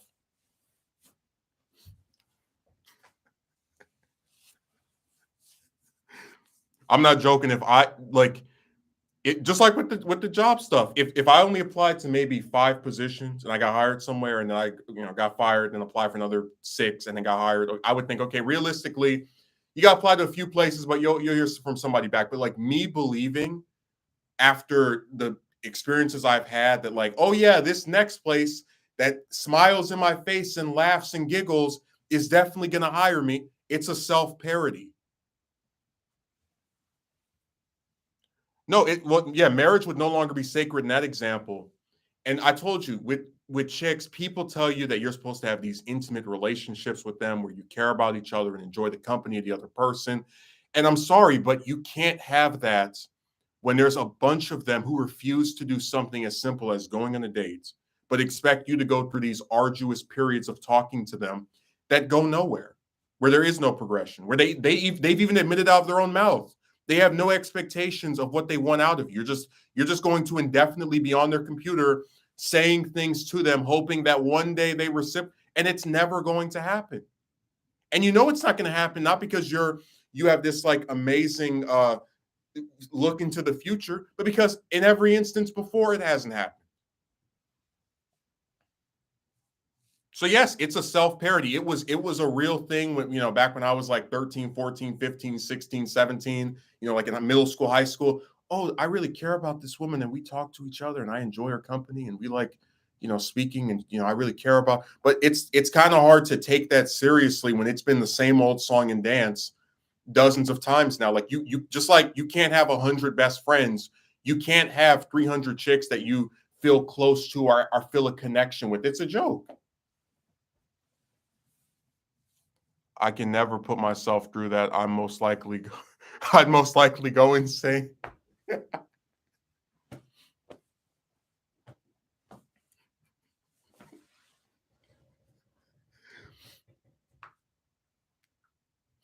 I'm just saying there's certain stuff like everybody on the internet likes to hyper focus on age for whatever reason, but there is certain stuff that you really can't get back.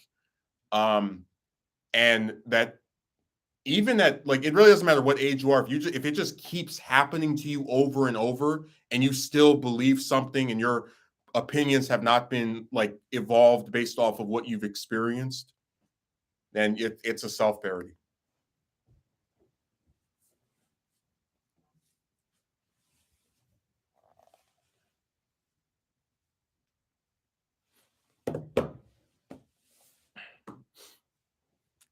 Man, when I went to that interview, I actually was saving this because I didn't want to say something that could get me in trouble. But when I went to that interview 2 Thursdays ago, it's some kind of packing place, right? I go in here. First, they have me outside. They're like, "Oh, call us, and then we'll have somebody pick you up from out there because we have people that's like a busy area, right? Parking's hard to get." I go in there. I sit. I'm led to sit down, and this woman walks past me, and she has one of the largest backsides I've ever seen. This thing looks like a dump truck. It looks like one of those those receivers of trash, like how they have this like big backside where like they pull it up. I mean, it looks like one of those inflatable balloons that someone just went and just never stopped blowing in there until it popped, or they were able to fill it all the way up to its fullest capacity until they knew instinctively that it couldn't be any larger. It was huge, and she had these tattoos all over her arms and a nose ring. And I thought, oh, that's probably like a customer. That's probably like some person that is getting something from here. And then she comes to me, oh, I'll be the one who I'll be interviewing you today about this. I was like, wow, really?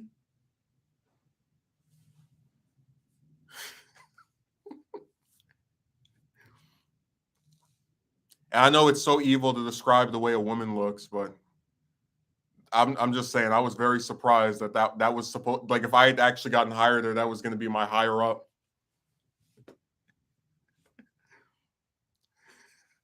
It was. You remember with Toriyama where his whole thing was like he would always make the characters who look the weakest the strongest because it's supposed to be like a shock, like, oh, the big muscle person lost to this little boy with spiky hair. That's what it was with her. I was like, oh, that's probably like somebody that is like getting something, some customers. Like, what? That's one of the higher ranking officials in this company, or the second in command, or the top person? Really?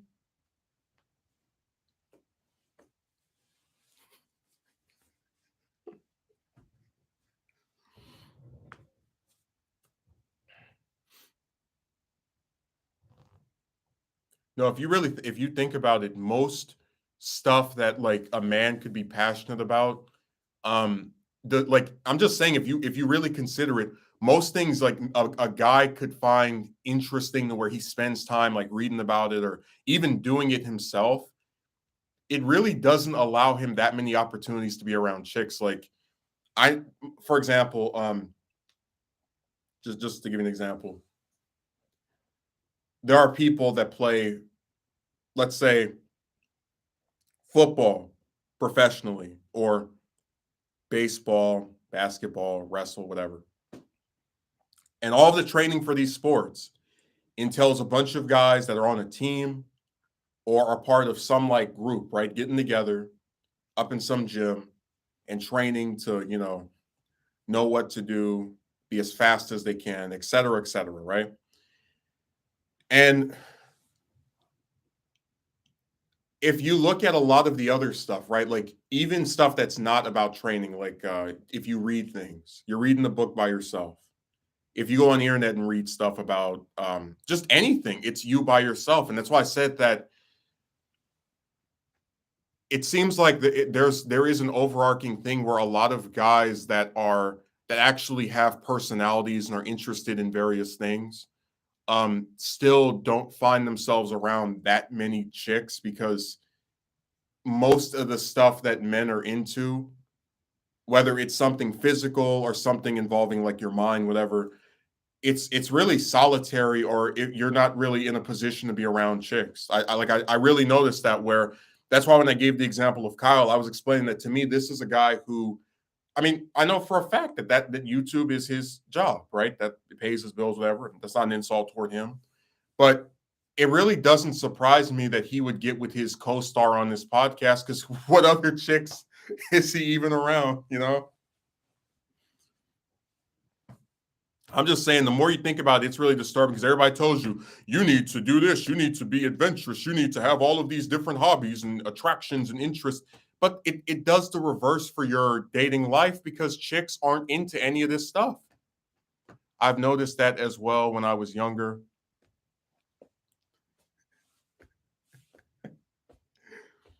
I mean, I don't usually talk about him, but my dad used to play football when he was in high school. He didn't meet my mother until afterward, like after graduating.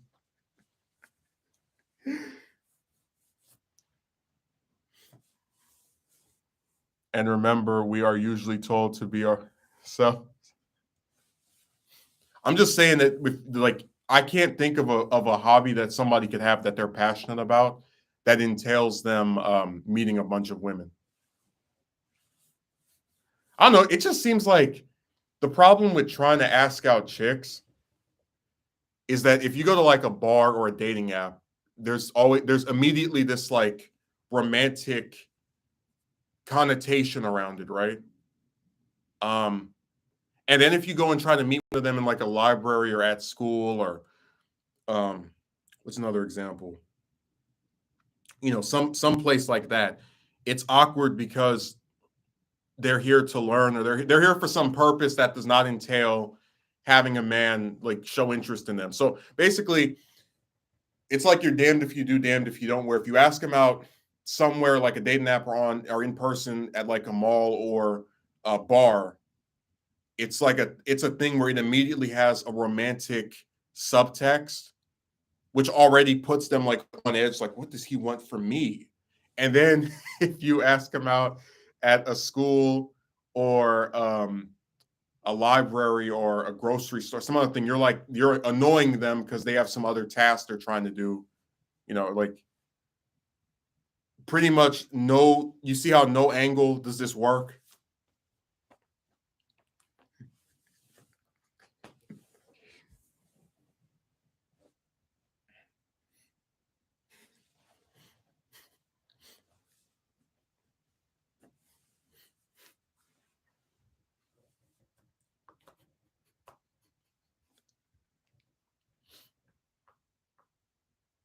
Tell you, man, this woman stuff. It's one of the few things in this entire world where you can win for losing.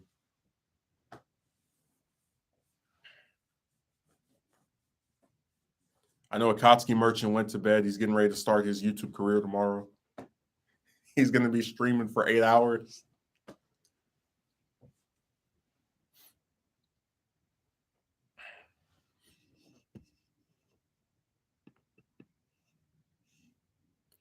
I don't know. It's just it's sad that stuff is the way it is because I think a lot of the reason why I'm reluctant to even ask out chicks, period, is because I just feel like it's been overdone. Like I'll always remember one of the last times I asked one of them out must have been about 3 or 4 years ago, and I was in the back of this is before the pandemic, before the dark times. I was in the back of this Uber, and I asked this woman that was like sitting next to me if I could have her number, and she was like, "No, but thanks for asking."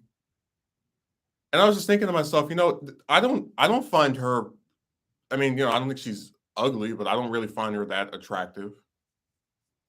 And I especially didn't feel like because there's always this thing where people say you're making like it's better to have done something than not do it. And that's one of the reasons why I still go to job interviews because like it's like me proving to myself that these pricks are just not hiring anybody.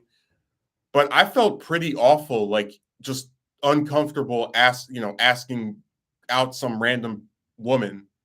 Um and would have, especially after I got the result that I did, would have preferred to just not say anything. Period. And that's why I always like I never feel bad about not starting stuff with them anymore because they had their chance as a collective. Like you spoke to how many of them and you got the same result over and over, and you know that regardless of what happens, if it doesn't go in the direction you want it to, you're going to be blamed anyway. There's just so much stuff riding against you that it just seems like a complete waste of time to even give them any oxygen. This would usually take place in one of my places or events of interest. Oh, that's why I always found it shocking when I notice a chick who has similar interests to me ends up with someone else. Yeah, that's what drives me crazy because people act like opposites don't attract. Like my, well, I don't want to get too descriptive because that's gonna like reveal some stuff. But I was gonna like give examples of how my parents are different from each other. Um, but I'm not joking with you when I say that there are so many men I've seen who date some woman who doesn't like the stuff he's interested in at all. Like there was one guy that's in his 40s. He married this lady about 10 years ago. He likes Japanese cartoons. She doesn't like cartoons, period. And she might watch it if he's watching it, but other than that, she doesn't want to bother with it. And it's like, you know, she's a teacher. He, is not involved in basically as a janitor. So I mean, I'm just saying that like it always drives me crazy that people tell you to meet somebody that has the same interest as you, but then when I actually see couples in real life, I can name multiple things they don't have in common with each other and they seem to get along just fine. And there is a lot of weight to the idea that opposites attract. I mean, like me and my best friend, we might have some things in common, like we both like some of the same shows, and we're pretty lockstep about the woman stuff. Uh, but I'm into the news. He's not into the news. You know, I watch a whole bunch of movies. He only watches a few, usually something related to like a blockbuster. So all I'm saying is like there are very noticeable differences in that's like I don't know. It's such a it's one of those things where people like to say to meet somebody that has things in common with you, but I'm not kidding. There are so many people that get along and they're so different from each other.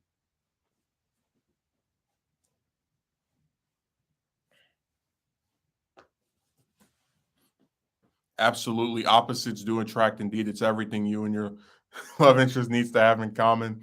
There is a lot of nuances when it comes to this.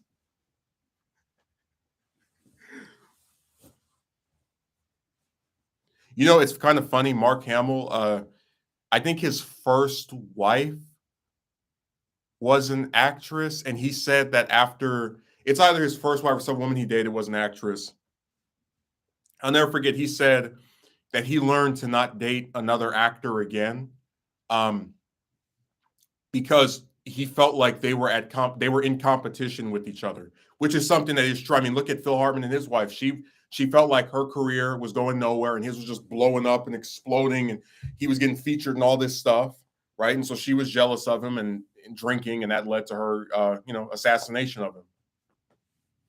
So I'm just saying that sometimes having things in common with another person who you might be attracted to is not always good.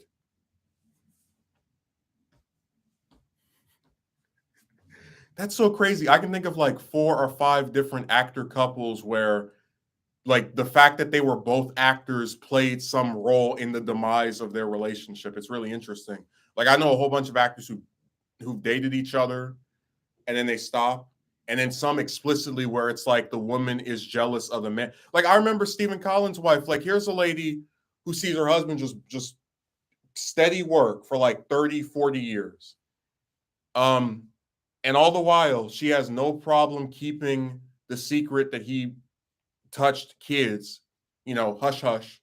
And then when she starts getting, like angry over their divorce, she records him admitting to this stuff and then puts it out, or somebody else puts it out, I should say, whoever one of her friends was. But it's like, you were totally fine keeping the predator part of him, closeted until you guys wanted to separate from each other.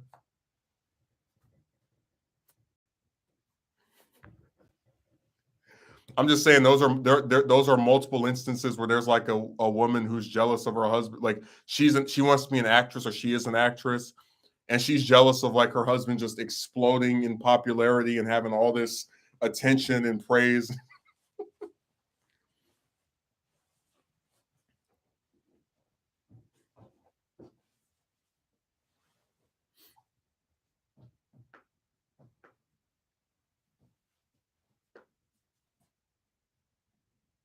Yeah, poor Phil Hartman, man.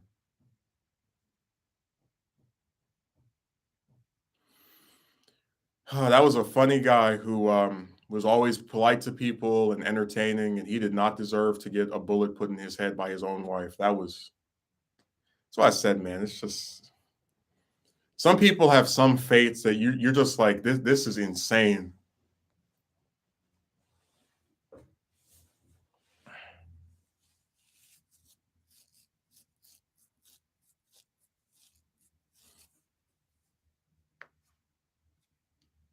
Another thing that has been like discussed is that some people actually don't get along because of how similar they are to each other. Like, what's a way of putting it? Um, you might have two people that both like wrestling, for example, but then you'll have someone who prefers the older stuff and one who like enjoys the newer stuff and doesn't like that the person who likes the older stuff trashes the newer stuff. Many people would dismiss this point you make just to keep peddling their narrative of how you always need to have things in common with the person you like. No, sometimes having things in common with a person you like can either be unnecessary or be outright bad. But like I said, dude, I mean, you know, I I always feel like if people can come together, if a man and a woman, and they can just enjoy each other's company, um, and they can do things together that they find fun, like why do they need to have all of these other things in common?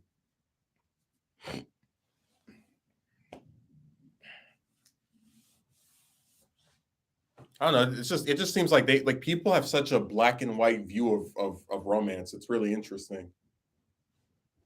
Like I had one of my relatives talk about, oh, if you want a girlfriend, all you have to do is just go up and say, hi, my name is. Da, da, da, da." I was like, yeah.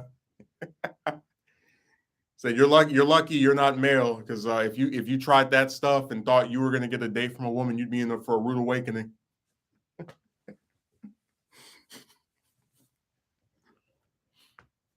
But seriously, they have the most black and white idea of romance I've ever seen, where they just think like, oh, you can get with someone if you do this or if you wear that, or like it's so sad that in their minds they don't they refuse to accept any like nuances whatsoever.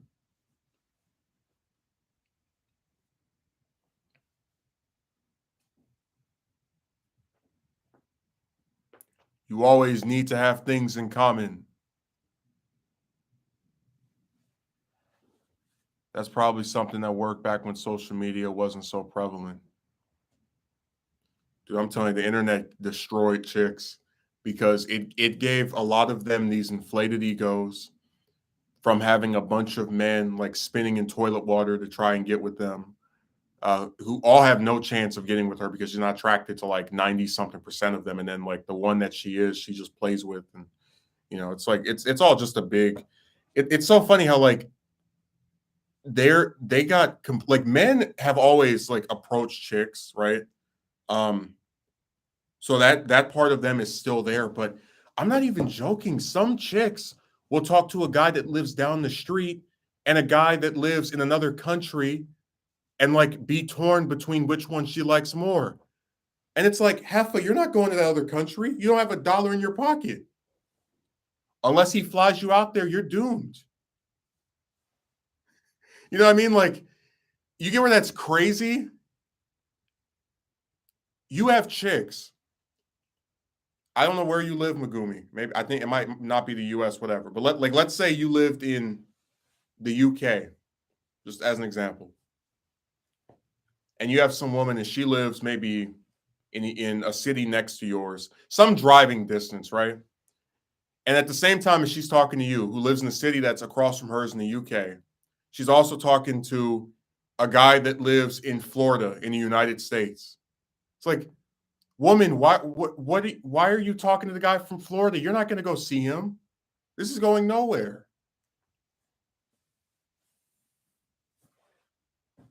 Seriously, like I very much advocate, if you're a guy and you start talking to some woman from another country, don't even bother. Like people used to say, it's only Western women or American women that act like this, and tell you to get a passport.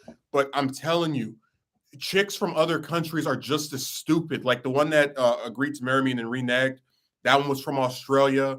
The one that got that video made on her where she was typing all that nasty stuff to me was from Trinidad.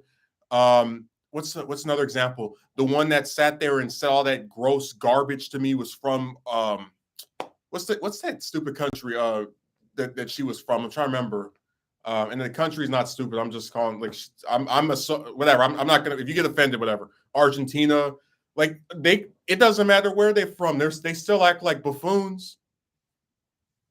It happened with the chick I was interested in, the same city as me. It's a long time ago, so close. I live in the UK.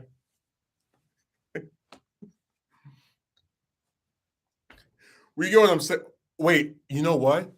Um, that guy that's going to be the star of that video I was going to do about like how you can't make a woman like you. I think he's from the UK as well. Let me see. Where's that stupid thing he wrote?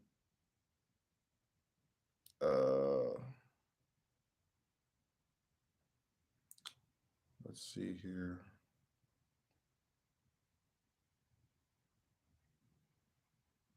Wait, no, he didn't say what country he's from. He just said he's not living in the West/US.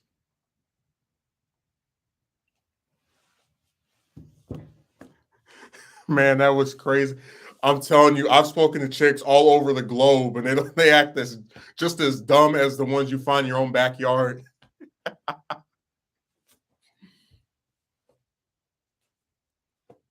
Seriously, if the next time you see some guy who tells you you need to get a passport and women in this country are so much better, just laugh at him. Just go and just continue forward whatever you were doing before.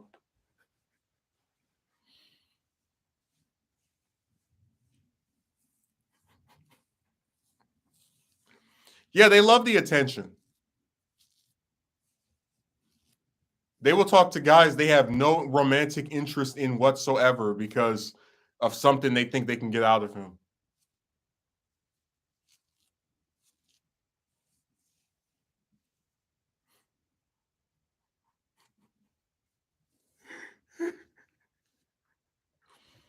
Man, chicks are so like, I'm sorry, man. You will never see me talking to some woman I don't think is attractive because I want her to speak to me. I need her attention. Like as bad as that one broad was that was mentioned in what video was that? The one that said like the thing about, oh, you would premature, like at least that one was attractive. Like, I don't need to speak to like 20 or 30 of them. No reason to.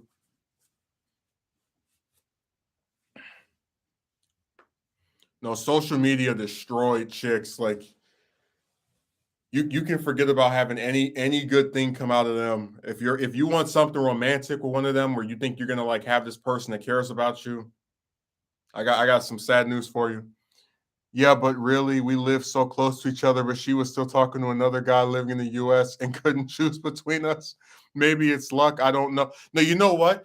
It has nothing to do with luck because, like I said, you can't control whether she talks to other men, especially if she's stupid enough to like be conflicted about one that lives in her country or one that lives in a region she's never going to even travel to. Like that's not your fault. That's external circumstances or factors, I should say. But I was really taken aback when that happened to me the first time. Yeah, I can imagine.